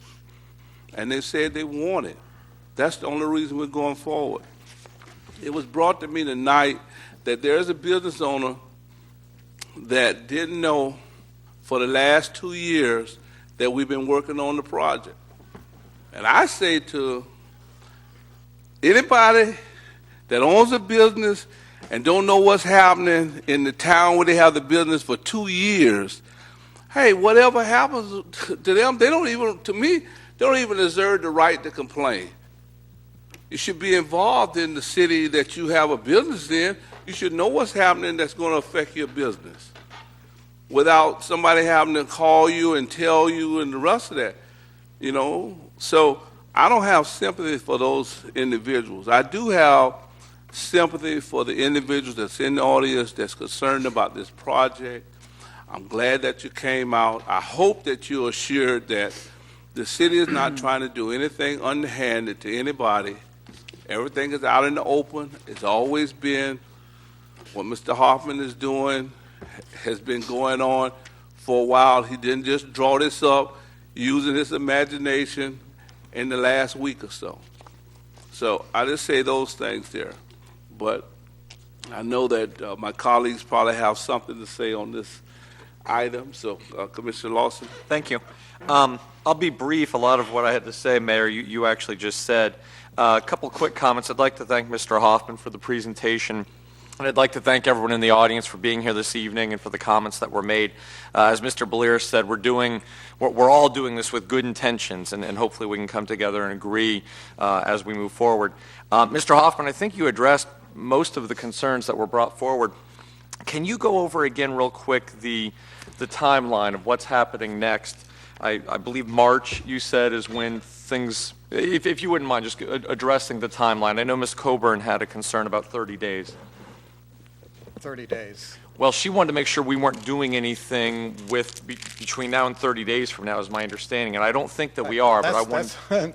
Well, we are, but you're not. No, because it's a presentation item tonight. Nothing is happening at the commission level within the next 30 days. I was wondering if you could explain what the next steps are again. The next thing, we're going to be wrapping up our drawings and putting the finishing touches on them with staff's review and that kind of a thing, permit kind of issues. We're going to go out and get bids, and then those bids were scheduled for the end of March to come in. And so then... that's the March 26th date. Right. That's what you see in there that we presented here. And so that's our schedule currently, and hopefully that'll work out. And at that point, then you're able to say, oh, gosh, prices were better than we expected, or they're not, or let's only build this first piece of it, or we can do the whole thing and let's try to do some more, whatever. That's, your call. Thank you. Commissioner Bethel. Thank you. I want to thank Mr. Hoffman for your work and your being here tonight, and everyone who came out and spoke. If you could just address again the flooding. I know that's flood zone A or whatever you call it, and there's only so much that we can do for flooding. But just that the flooding the situation there wouldn't get worse with this Right. work. I assume there would be at least some minor improvements of drainage and. Yes, we are addressing, I believe, some of the drainage things, particularly over on Athens Street. We're trying to make sure that we keep water away from the stores. Okay. But again, the problem is the stores are as low as they are unless you raise all of those stores and then raise the street and raise the sidewalks. It's real hard to pipe anything anywhere that is going to. But it's not going to be made worse with this problem. Is what I'm asking. Exactly. And again, from the beginning, the city, our first meeting, we said absolutely nothing that would increase it even a hundredth of an inch, that we would do nothing to that effect. We might not be able to make it a lot better, but we would not, if it's something that affects it 1/100th of an inch, then we will do it a different way. And I know in all of our early meetings with the city, the first thing we took attention to is working with the professionals and the drainage things so that there was nothing we would do that would increase anything. We're not saying we can help a lot when the tide goes over, but there'd be nothing to increase the shop flooding. And that was our number one from day one when we had the meetings, concern, and what we talked about, the city could not live with it, anything that would add that. Right, and that's part of the reason we teamed with URS, because Yes. they're the make water go downhill guys. And lastly, I do encourage any residents that still have questions about how this will affect their individual property. If there's a concern such as trucking or offloading or unloading, to come talk to the city manager. I'm sure he'll answer any questions you have and meet with you about your particular issue that you have. Thank you.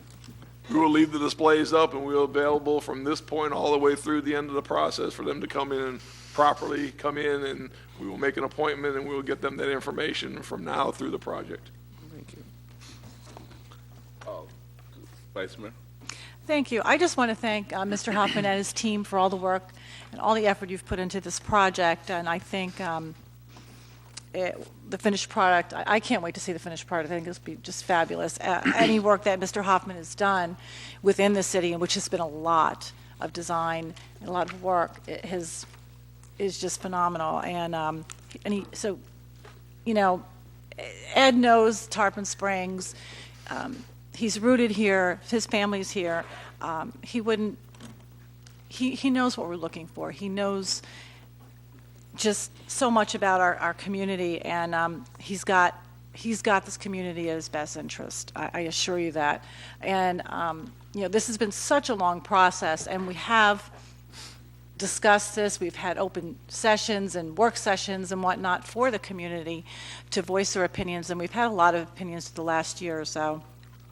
And you know, like I said, I think this is a good step in the right direction. And once we go out for bid, who knows where we'll end up? I mean, this is a wish list kind of right now. We don't know how, you know, the true dollar amount of what this project will cost. We could even look at adding more. So again, you know, it's just, this is the beginning point, and I think it's a great start for our community. And you know, when I looked at the that amphitheater, I see it as the field trips for the children to come out on field trips, sit there and learn about the sponge docks and learn about our community and our heritage. And I think that's a great opportunity for the children to do that. You know, you mentioned about somebody proposing to their loved one. That's wonderful. But I was thinking, like I said, about the children going out there, and it's a great place for them to learn, be right there, and maybe Mr. Bliris could educate them on the history of Tarpon Springs. I think that would be wonderful. So again, you know, I want to thank you for addressing all the concerns tonight as well of our residents, and I look forward to moving forward. Thank you. Commissioner Tarpon. Thank you. I also want to thank everybody for coming tonight and continuing to come and voice your opinion about the project. For those of you that know me know that I'm born and raised in Tarpon Springs, and I don't have any intent in leaving. I share our passion about our history and character just as much as the next person. I certainly would never want to lose that. That said, I don't really understand how any of these design elements or this project as it's presented do that. I think it definitely looks towards the future. I think that, it's anytime that you talk about people's livelihoods, as I've said this before, it can be a very sensitive subject, and I think that that's why we held the multiple public hearings and asked for public input from the people over the last 2 years. And from those public hearings, the input that we got were very much incorporated, in my opinion, into the design elements. What we heard a lot of times was we need an entrance feature. It feels like, we feel like when people are on Alt 19, they just look down Dodecan East Boulevard and they don't necessarily know what's there. So we need an entrance feature. Well, we have that element. Another thing that we heard was we need signage and wayfinding, and we talk about our history. Well, the signage and wayfinding are being designed by the old channel markers that used to be in the river, in our Anclo River. So, I feel like we've taken that into incorporation. We need a central gathering element in the sponge docks on the city-owned property in front of the sponge exchange. We got public input on that. We don't want to close the street. Maybe we can do one-way street. We didn't want to do that because of the public input from these different gatherings. So now we have that brick element, which I think is certainly historic in nature. I mean, we have brick streets all over town. We heard we need transient parking for boats. One of the largest businesses in Tarpon Springs, Turtle Cove Marina, they're killing it right now with the transient business. I know the restaurants and different businesses in the docks, you see that. I mean, you see the people visiting our town with coming by boat and staying at the marina. So we put that into incorporation, and basically the only spot that was possible to do that. Mr. Young and Mr. Cox, there was talk about the tower. That clearly didn't function for your business, and that was understood. So nowhere did you see tonight any talk about a tower, and that's because it didn't function for you, and we want you to stay there, and we took in consideration your comments, and you don't see a tower. Early on there was discussion about the boardwalk, and that was taken out of the deal from the get-go. I mean, the first time that I sat with Mr. Hoffman and he told me that, I said, I don't think that's going to work. And when we talked about the boardwalk in front of the sponge exchange, I said, if you want to do it there, that's fine, but you got to understand there's a need for high tide poles there. And I think, Mr. Hoffman, you remember that conversation. Mm-hmm. You have to have high tide poles for high water and the boats to tie up to, and you see the high tide poles in the concept and the plan. A big thing for Mr. Pappas, as funny as it may seem, is he wanted date palm trees. And, there was a discussion about, well, you need shade, but he wanted the date palm trees because he felt like when people come to Florida, they want to see palm trees. So that's incorporated into the plan. And all of these things were incorporated into the plan because of public input and the meetings that were held. Now, granted, everybody can't agree on everything, and not everything was incorporated into the plan that one particular person thought, and vice versa. But I think at the end of the day, without a doubt, this is going to be something that everybody will be proud of for years to come. And I think what Mr. Hoffman said is that everybody, for different generations, remembers things differently and has nostalgia about different aspects of their history. So I think those are wise words, and I think that at the end of the day, this will be a really beautiful project for everybody, and I appreciate everybody coming tonight. Well, thank you again, Okay. Mr. Thank Hoffman. you. As my pastor says, there's a reason that your windshield is bigger than your rear view mirror. With that, we'll go to our next agenda item, that's placement of the Alma sculpture. Before the city attorney gets started, I'll kind of set this up for you. Well, just started.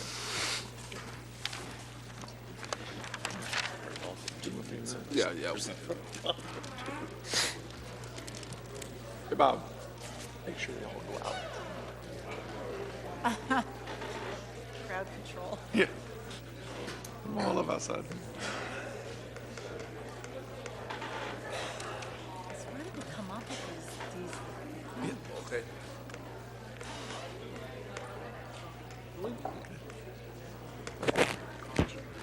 No, when you call me. Yeah. How you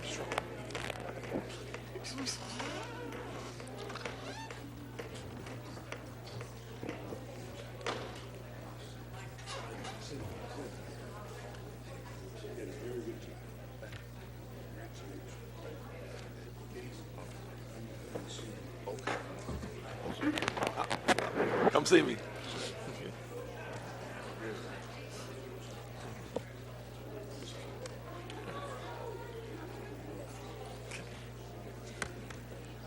Come see me. It'll be good. As you know, we talked about the mermaid statue. We had the presentation from the Public Art Committee. Everybody endorsed the idea. Well, we've come up with just a little issue with it as evolved with the contract we can sign. Obviously, the city attorney prepared the proper contract that a city should enter into in something like this. These individuals with these mermaids all over the world, I guess, hadn't experienced a contract like that, and they wanted it on a lot simpler terms. In fact, when we went to look for models, there's only one place in the world comparable, and that's with a college institution in San Antonio. So we really didn't have much base. So obviously what we have is two contracts. The contract we should use, however, is the mermaid will not go through because they won't sign a contract like that. The other one, the city attorney was kind enough to put us together a contract that models the San Antonio school college system model, but I thought it important for him tonight to let you know the risks of that and let you know the full implications. I can say that I think this project and probably this project alone would be the one that we would take that risk on, especially with the potential of what this could bring to our community. So despite me being very conservative, as you know me, and not liking to go out on a limb, this would probably be the one case I would say to do that. But I felt before we go to the vote later on in the evening, the consent agenda, that the city attorney just had to explain the two and just explain to you going into the lesser agreement that there will be some risk that will have to be involved. I want you to know the full risk before we go to that, but I still support us bringing this here and because of the potential it can do. So I'll turn it over to the city attorney to tell you the differences in the contract. And thank you, Mark. And just to clarify, my first, excuse me, I've got a little cold. My first involvement in this project was a conversation with Mark where he asked me to draft an appropriate and comprehensive contract for this project. I am going to correct something that Mark said. Not that this hasn't been done in other places, because it has. It hasn't been done by this promoter in public places. This promoter has limited experience and in fact, no experience placing these types of artworks on public property. The closest that they got was the college, and it really was not truly parallel. So I did do the research, and many projects like this have occurred throughout the country and in the state, in fact. So I did not reinvent the wheel in drafting the contract that Mark asked me to do. There are significant differences between the one that I've drafted and the one that the promoter will accept. My advice to you from a legal perspective is that you are perfectly within your rights to enter into either one of them, certainly at your option. The primary differences have to do with liability insurance, the risk of loss concerning what happens to the piece of artwork in certain circumstances, concerning vandalism, deterioration, failure of maintenance, God forbid it falls on somebody, things of that nature. And incidentally, I have a case now in Manatee County where it's not a public work of art, but it is a public monument that fell on a small child and destroyed his ankle and foot. And the fact of the matter is that those things can happen. I'm not saying that they will, but certainly they're out there. And so those are the primary differences. There also are issues in doing the research concerning the artist's rights with some intellectual property issues in terms of who retains the intellectual property rights, for what period of time they retain those rights. Obviously, the 10-page contract is significantly more comprehensive. I think it protects the city against some of those outlier things that can happen. Again, not saying that they will, or we can reasonably anticipate them to, but they might. And otherwise, other places wouldn't have drafted contracts of this nature. Again, it's perfectly legal and permissible for you to enter into either contract. My understanding from speaking with Mark is that the promoter will not enter into the agreement on the contract that I've prepared, and so that is sort of where we are at this moment. I'm happy to answer any questions you have about the contracts. I guess I would just ask, is the other one in our backup that I'm overlooking? It's in Exhibit B. It's actually at tab 11 because we have this on the special consent agenda as well. You see, there are two exhibits to under tab 11. One is Exhibit A, one is Exhibit B. The first is 10 pages. 10 pages. The second is 2 pages. I also, late this afternoon, was asked to incorporate within the promoter's proposed contract an addendum, which I hope got to your spot on the dais tonight, and I added paragraph 12 to that, which fundamentally provides that the promoter won't sell or deliver similar sculptures within a 50-mile radius. It's wonderful that they agreed to that. It doesn't really change my analysis at all, though it is nice of them to do that.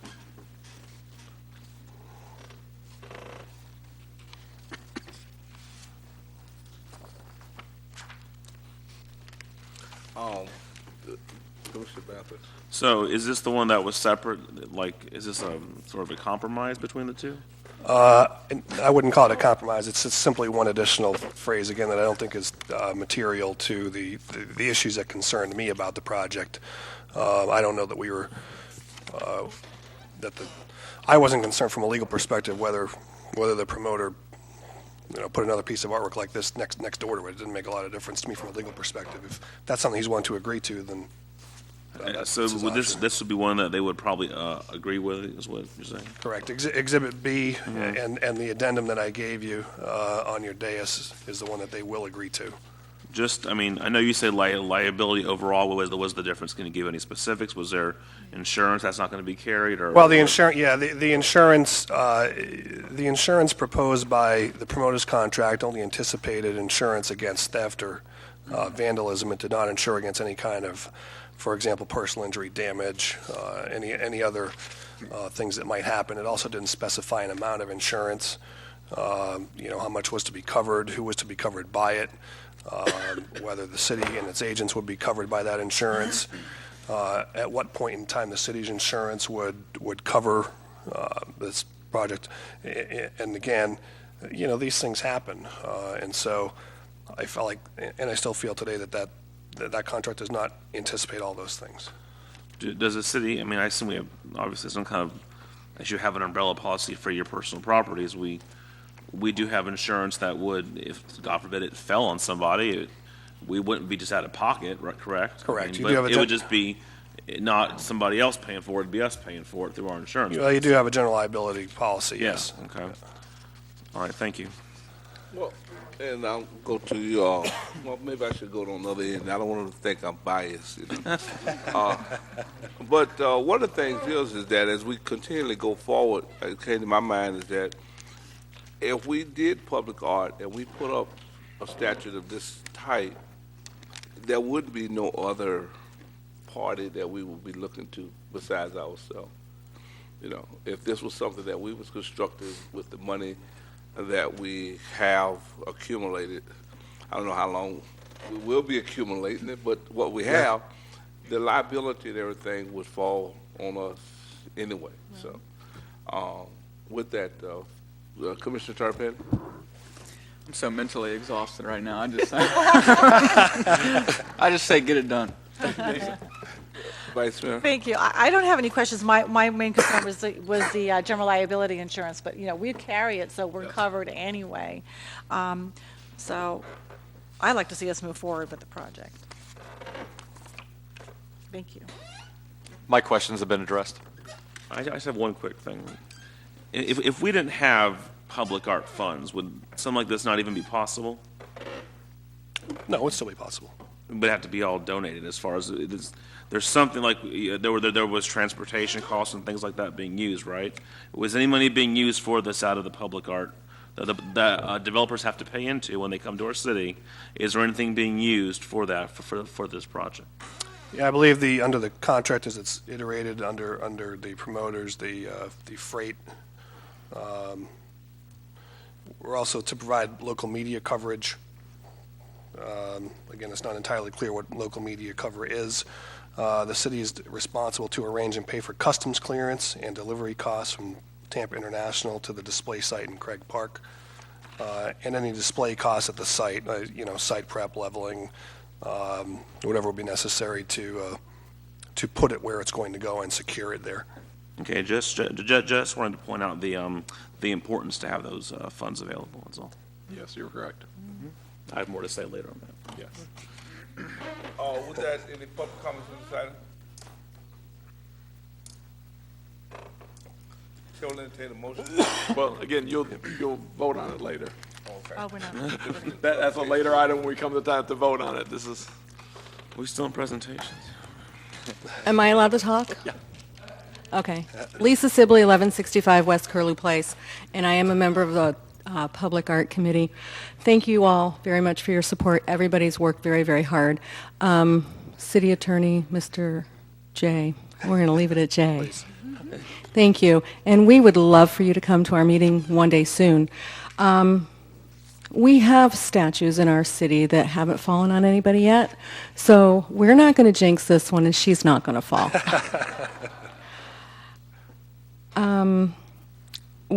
I think all of us are a little unsure of our intellectual property concerns that you have, and the personal injury, but I think that you all covered that pretty good. So the 50-mile radius, thank you all for putting that back into the contract. That was something that I noted today.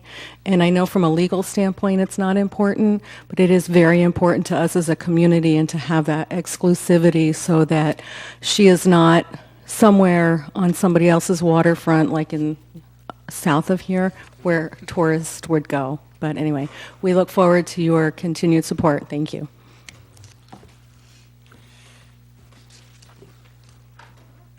Okay, with that, we'll go to our consent agenda. Satisfaction release of liens, attorney fees, Frazier Hubbard, Brand, Trask, Jacobo Mess, Dano, LLP invoice number 44183, B. Lewis, Longman, and Walker, PA invoice number 96334, Zenzao, Law invoice 13261. 7 approved contract with supervisor of election for March 11th, 2014 municipal election, and 8 is award bid number 140020-B-CM vehicle accessories, general and public safety. Is any item anyone would like? Any public comments? Chair will entertain a motion. Motion to approve? Second. Roll call. Mr. Banther? Yes. Mr. Terrapini? Yes. Mr. Larson? Yes. Vice Chair Slattery? Yes. Mayor Archie? Yes. Special consent agenda, item number 9A, ratify amendments to labor agreement between the city and International Association of Firefighters, Local 3140, for fiscal year 2013. Honorable Mayor and Commissioners, I'm here tonight to ask that the Board of Commissioners approve amendments to the labor agreement between the City of Tarpon Springs and the International Association of Firefighters, Local 3140, effective October 1st of 2012. I don't have a lot to add to that. The Part A has to do with the union negotiations. It is retroactive to October 1st. It does reflect a very similar situation to what we had with the general employees last year. There is a Part B which recognizes that the need for retention of qualified firefighters that we have hired and trained. So there is a Part B that would be effective in September of this year. Part B of the recommendation is that the Board of Commissioners approves a salary increase of $500 for each of the senior administrative staff members who are not covered by this aforementioned labor agreement. And that would include the chief, the fire marshal, and the 3 district chiefs. If you have any questions? Any questions for Mr. Niffen? Any public comments? If we can do 9A and then do 9B, your time is up too. Do we get a motion for approval? Motion to approve 9A. Second. Roll call? Commissioner Banther? Yes. Commissioner Terrapini? Yes. Commissioner Larson? Yes. Vice Mayor Slattery? Yes. Mayor Archie? Yes. Item number 9B. We've already heard the explanation, so. Move approval. Second. Roll call?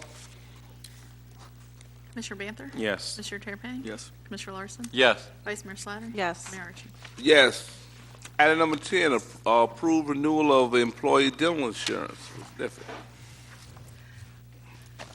Honorable Mayor and Board of Commissioners, I'm asking that the City of Tarpon Springs renews the employee dental insurance with the Florida Municipal Insurance Trust using the United Healthcare platform for a period of 12 months commencing January 1st, 2014.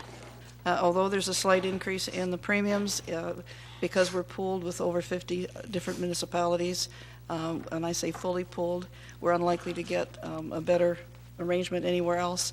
And this does provide a better benefit for our employees than we have in the past. And I guess from the standpoint of the city, they would retain the current level of subsidy for the dependent care, as well as absorbing the increase for the employees. Any questions? Any questions? Any public comments? Chair will entertain a motion. Move for approval. Second. Roll call? Commissioner Banther? Yes. Commissioner Terrapini? Yes. Commissioner Larson? Yes. Vice Mayor Slattery? Yes. Mayor Archie? Yes. Thank you. Item number 11, authorize mayor to execute agreement with the Core Inor, somewhere in that vicinity, promoter for the placement of the sculpture in Tarpon Springs, and we just had a conversation about this. Chair will entertain a motion. Motion to approve. Second. Any public comments? Roll call. Commissioner Banther? Yes. Commissioner Terrapini? Yes. Commissioner Larson? I just want to clarify or confirm this motion includes the addendum that was provided. Is that correct? I think based on your prior conversation, that's correct. Correct, yes. Yes. Vice Mayor Slattery? Yes. Mayor Archie? Yes. Item number 12, terms of development agreement 501 South Walton Avenue. Yes, pretty much, we took the input from the last meeting. Pretty much for consensus, we entered back into putting everything together. We worked very close with our developmental services because we had to make sure some of these deadlines, the added deadlines you see in there, were able to be made. We wanted to make sure we weren't ensuring some work to be done at the beginning that we're going to be tore down later, because there's no sense making them do something if it's going to be tore down in a later process. So we have really, I think, got pretty much everything that was wanted, and we're kind of to the point now is this is the deal, and we either need to go with a deal or not go with a deal. As you see, we've added timelines. You see, we made it 30 months. As you see, we've added the penalties to go 30 months afterwards. We have the major stuff being done aesthetically that can be done without being destroyed later. A 6-month timeline, a 12-month timeline. We've got penalties in each of those phases. Pretty much, we got to the point, and we did add all those things and still have the individuals agree that this was as far as they could go, and pretty much got everything in. So here is, we have the final product for them to agree to, and you just need to decide now if we're going to enter into this or we're going to not enter into this. So I think we've incorporated most everything that you've wanted in there. And we've really got timelines, penalties, and stuff that these individuals need to fulfill what they promised us. I have every expectation that they will, and won't incur these penalties, but something happens if they don't, then we've got that covered in this document. Thank you. Commissioner Bamford and Commissioner Lawson. I just want to say again, I'm very thankful we have a builder who was the only qualified bid that we had that is willing to work with us, and meet all these types of penalties. Hopefully, they never become actual penalties and deadlines. And as I drive past this property every day, I'm looking forward to it looking better, and I'm looking forward to the city getting revenue off this property as it has not been getting for quite some time. Thank you. Commissioner Lawson. Thank you. I just want to say that I think this development agreement looks vastly improved from what we had discussed at the previous meeting, and I appreciate the hard work from the city manager as well as the city attorney. I, however, continue to have concerns with the overall project. I just wanted to state that I do appreciate the effort to improve the development agreement. Thank you. Any additional comments? I did look at him, but I thought he was still, not with. No, I'm back. I had some coffee. I'm going to get some peanuts. No, I just wanted to say that, from the get-go, I've been a proponent of this project for a number of reasons. One of the main reasons being, although they were the only qualified bidder, but I just feel like, this is an opportunity for us to gain some much-needed jobs and some industry in the town, and I appreciate everybody's hard work, and I definitely think that, especially after our last meeting, I think all of us as a group, asked the city manager to incorporate different things that made this development agreement a little bit more of a development agreement, and I appreciate everybody's effort, and I look forward to moving forward with this, man. And I basically concur with those comments that was made, and the importance of this project to the city. We hope that we don't have to have him incur any of the fees, but if so, they're there.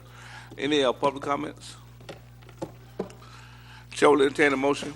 Before a motion is made, let me be clear on this, that under your ordinance on development agreements, you're determining tonight to vote to direct the city attorney's office to reduce these outline terms to contractual form. And so the motion should be in that structure. It will come back to you for final approval. You're not final approving anything tonight. You're directing the city attorney's office to reduce this to a contract. I move to direct the city's attorney's office to incorporate these elements into a formal development agreement. Second. Roll call. Commissioner Banther? Yes. Commissioner Terrapini? Yes. Commissioner Larson? No. Vice Mayor Slattery? Yes. Mayor Archie? Yes. Ordinance and resolution, and we'll take item number 14, resolution 2013-64, fiscal year 2014 budget resolution first, if we can. Resolution 2013-64, resolution of the Board of Commissioners of the City of Tarpon Springs, Florida, amending the budget for fiscal year 2013-14. This resolution 2013-64 by title only.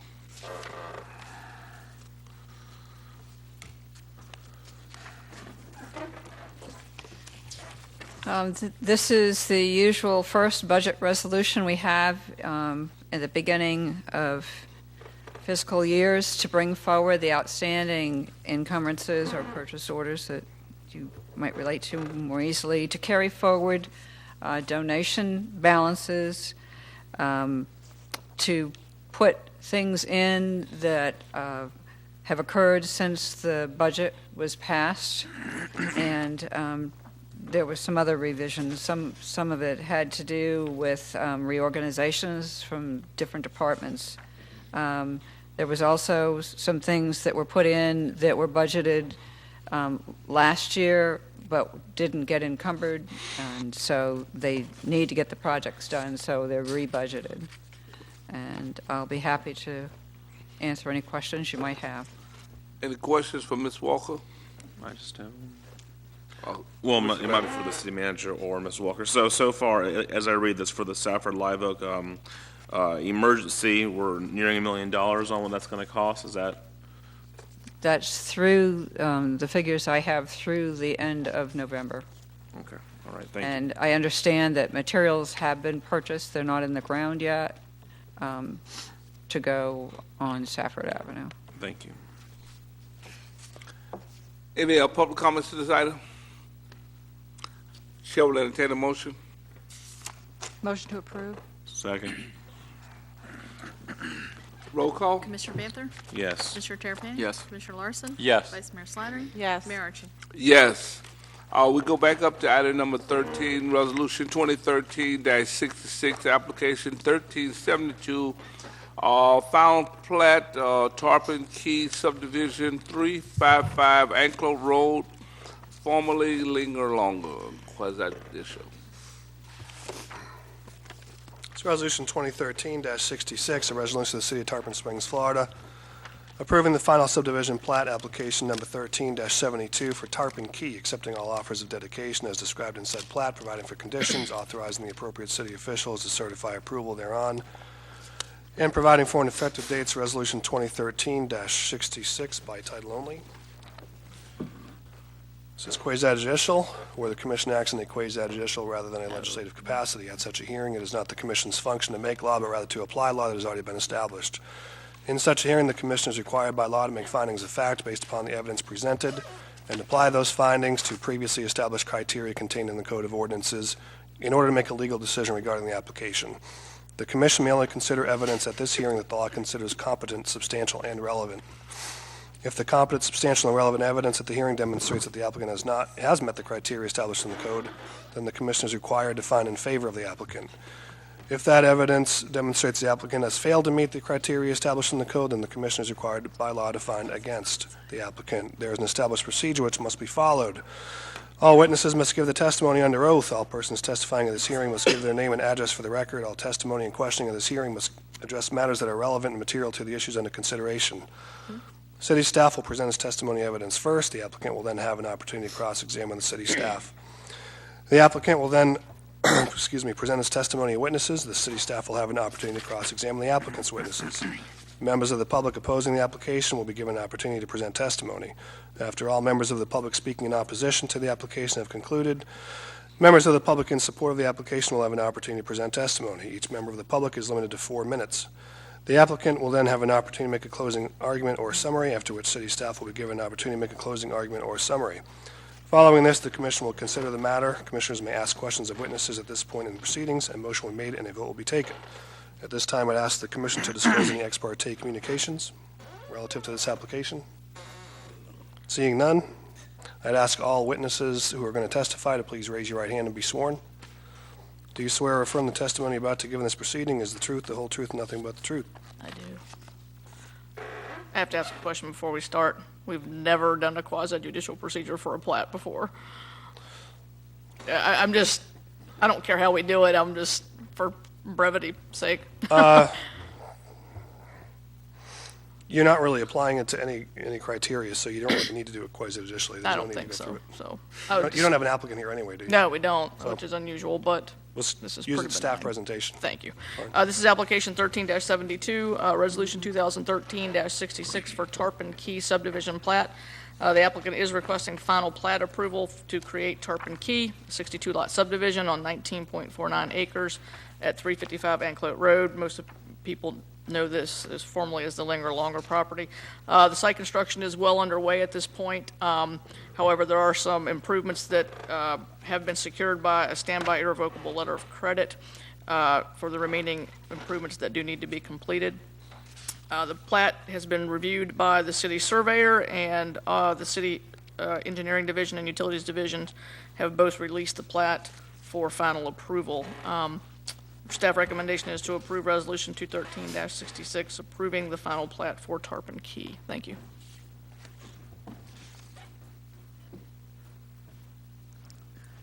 Are there any questions for Ms. Vincent? Any public comments on this item? Chair will entertain a motion. Move approval. Second. Roll call. Commissioner Banther? Yes. Commissioner Tarpon? Yes. Commissioner Larson? Yes. Vice Mayor Slattery? Yes. Mayor Archie? Yes. Thank you, Ms. Vincent. The next item we have is Resolution 2013-65, election ballot language. Resolution 2013-65, resolution of the Board of Commissioners of the City of Tarpon Springs, Florida, calling the general election for March 11, 2014, for the purpose of electing 2 commissioners to serve a term of 3 years each, establishing the wording of the substance of a referendum question and ballot title for the sale of approximately 3.46 acres of surplus city land located at 501 South Walton Avenue, providing for said election, submitting said referendum question to the voters, providing for notice to the supervisor of elections, and providing for the effective date hereof. It's Resolution 2013-65 by title only. Any questions anyone have in relationship to the language? Any public comments on this item? Chair will entertain a motion. Motion to approve. Second. Roll call. Commissioner Banther? Yes. Commissioner Terrapini? Yes. Commissioner Larson? No. Vice Mayor Slattery? Yes. Mayor Archie? Yes. Item number 16, ordinance 2013-25, synthetic drug ordinance. First reading. Ordinance number 2013-25, an ordinance creating new Article 4 in Chapter 12, City of Tarpon Springs Code of Ordinances, and adding new sections 12-50 through 12-57, relating to illicit synthetic drugs and drug paraphernalia, providing for definitions, prohibiting the possession, use, provision, sale, advertisement, display, manufacture, or distribution of illicit synthetic drugs, including spice, synthetic cannabinoids, synthetic marijuana, bath salts, synthetic cathinones, synthetic stimulants, or misbranded drugs, prohibiting provision or sale of a product for human consumption when the product is not labeled, when the product is labeled not for human consumption, or contains similar warnings, prohibiting the sale of drug paraphernalia to minors, providing defenses, providing for filing of ordinance, and providing an effective date. It's the first reading of ordinance 2013-25 by title only. Second reading will be held on January 7, 2014, and will be published in the Tampa Bay Times by title only on December 25, 2013. First, I just thank the chief for bringing this forward. I know that this is another one of those loopholes that's out there that we'd like to close up. Yeah, do you mind if Operations Captain Barbara Templeton comes up and just talks about this real quick from a police perspective, and then we'll answer any questions? Chief warned me to be brief, and he didn't have to worry, because if there's one thing I've learned after working with him, it's to get to the point. I won't repeat what you already have in the supporting documentation. We did the background and research and the reasons that the police department is requesting the local ordinance. The media almost every day now has a story, even locally, thank goodness not yet in Tarpon Springs, where someone has been arrested or had an encounter with the police or went to the hospital in reference to bizarre behavior, violent behavior, side effects that include strokes and sometimes even death. There was a story this morning about a young man who died as a result of using bath salts. So as a parent, I'm very passionate about it. My son is 20 years old, and so he's in that age group that are using these type of drugs.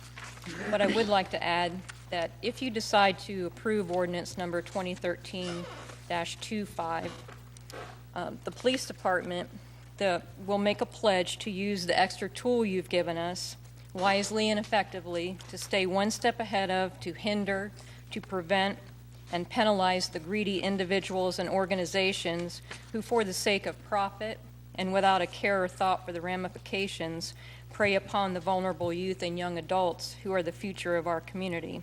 So we believe that an ordinance is much more efficient in enforcement than waiting for the state law to change and keep up with the constant chemical changes that they're making to stay one step ahead of the law.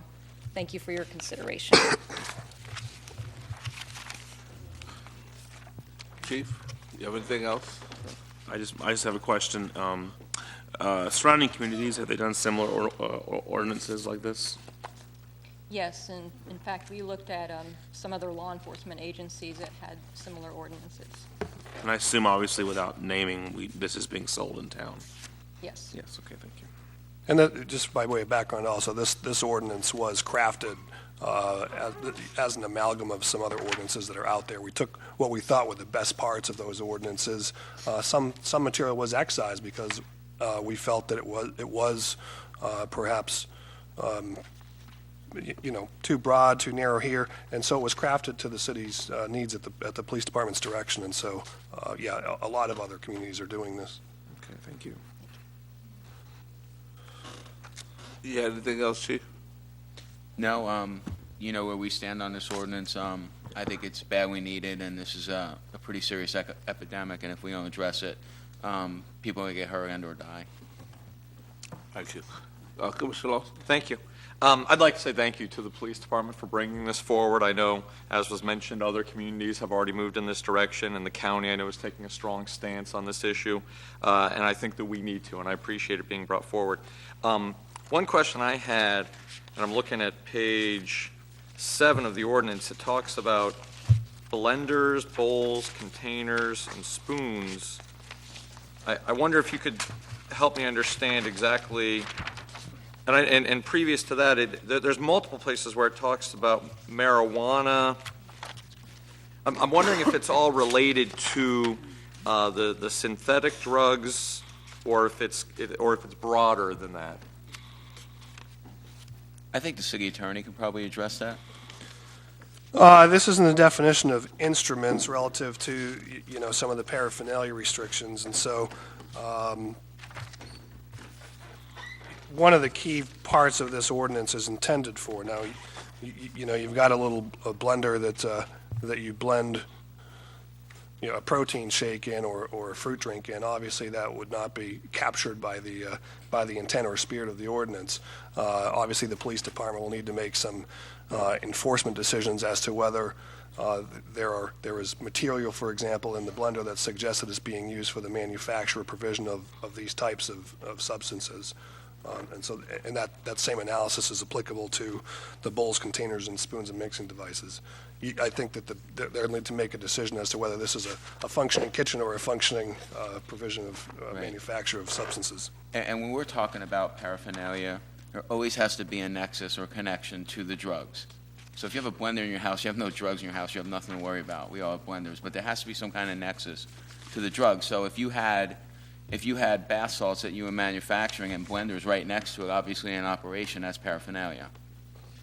But in and of itself, it's not. Thank you. Oh, Vice Mayor? Thank you, and I want to thank the chief and the police department for bringing this forward. This is a very serious situation. I've experienced seeing people in other states rolling it in front of me, selling it. I'm in a nice area, and it was really, I was very taken back by it, and I came home from here, and I constantly talk about it when I came home from there. It was very disturbing to me, just selling it right out on the street like that, rolling it in front of me. I was like, what? It was crazy. So, and then we hear these stories of what these drugs are doing to people. I think St. Pete, somebody bit somebody or ate somebody or something. I don't know. I mean, there was some weird stories out there. So thank you for bringing this forward to us. It is a serious situation.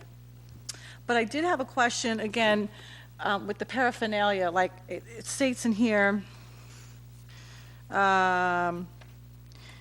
Board of Commissioners deems it to be in the best interest of the citizens to prohibit the possession, sale, and distribution of illicit, drugs and misbranded drugs, and to limit the sale and marketing of drug paraphernalia. So you're saying the residents, but like these smoke shops or somewhere, so they have rolling papers. People use those to roll their cigarettes. Is that what you're talking about? No, there has to be a nexus to illegal drugs. Okay. So if you have a quote-unquote a head shop and they don't have any illegal drugs in there, that's not paraphernalia. Okay. But if they have illegal substances in there, then that could be deemed paraphernalia. There's always got to be that connection with the drug and the paraphernalia. Okay. Thank you so much for that clarification. Any public comments? I'm sorry. I think you might see more arrests linked to an individual with paraphernalia plus the K2 spice or bath salts than you would actually a business. The business, it would go to the K2 spice or bath salts, but if we couldn't show that they were selling that paraphernalia and linking it to that K2 spice or bath salts, I don't think you would see that as much as you would the individual getting arrested for that, just as you do now with any other kind of illegal drug. Right. Okay. Thank you. Any public comments on this item? Chair will entertain a motion. Move approval. Second. Roll call. Commissioner Banther? Yes. Commissioner Tarpon? Yes. Commissioner Larson? Yes. Vice Mayor Slatter? Yes. Mayor Archie? Yes. That concludes our agenda for this evening, and thank you for the reporting on the drug. Thank you. Chief? No comments, Mayor. Mr. Attorney? No comments, other than to wish everyone a happy holiday season. City Manager?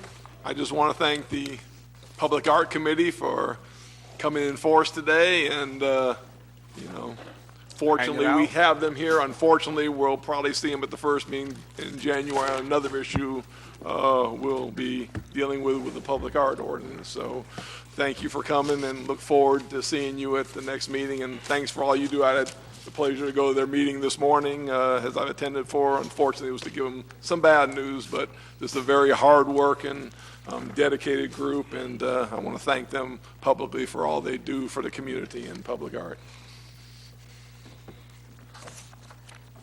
Madam Clerk? Wish everybody happy holidays. Commissioner Tarpon? Yeah, I'd like to wish everybody happy holidays and say what a success Snow Place like Tarpon Avenue was for anybody who wasn't there. The streets were literally packed shoulder to shoulder. We obviously look forward to that event next year and continuing to improve upon it. And I know y'all have heard this story before, but I'll tell you this one more time, and because it's the night that it actually happened. But the lights along Spring Bayou are officially on. Haven't seen them yet. I hear they look great. Got till 10 o'clock. They'll be, You got till 10 o'clock. So Yeah, the timer goes off. please go by and see them. They're beautiful. So definitely go by and see them. But all kidding aside, I want to thank everybody for their support on that, especially the city manager, as that was definitely one of the first things that I discussed with them long before my political career and everything like that. He graced me with his presence in Craig Park to discuss my great ideas. So thanks to everybody, and look forward to seeing the lights. Vice Mayor? Thank you. I just want to wish everybody happy holidays, and I look forward to another great year next year. And I do want to say our town looks really festive. I came home from vacation, and it was decorated for Christmas, and I want to thank the city manager for that, because it really looks fabulous. The sponge docks to downtown, and it's nice. Like I said, it's festive, and I love it, and thank you for that. I appreciate it. And we've had a lot of, from the merchants on both areas, downtown docks, participating and doing their own also. So They did their own We want tree. to thank them, Yeah. them also. Yeah, and the tree looks nice. So there's so much going on right now in the community, and I hope you all participate and have a great holiday season. Thank you. Commissioner Lawson? Happy holidays. I just want to say Merry Christmas to all, and I'm looking forward to discussing the public art ordinance in January. Well, and I too say thank you to Public Arts Committee for hanging around. Well, we appreciate that, and for all the hard work that you do. And to all, I too say Merry Christmas, Happy Holidays.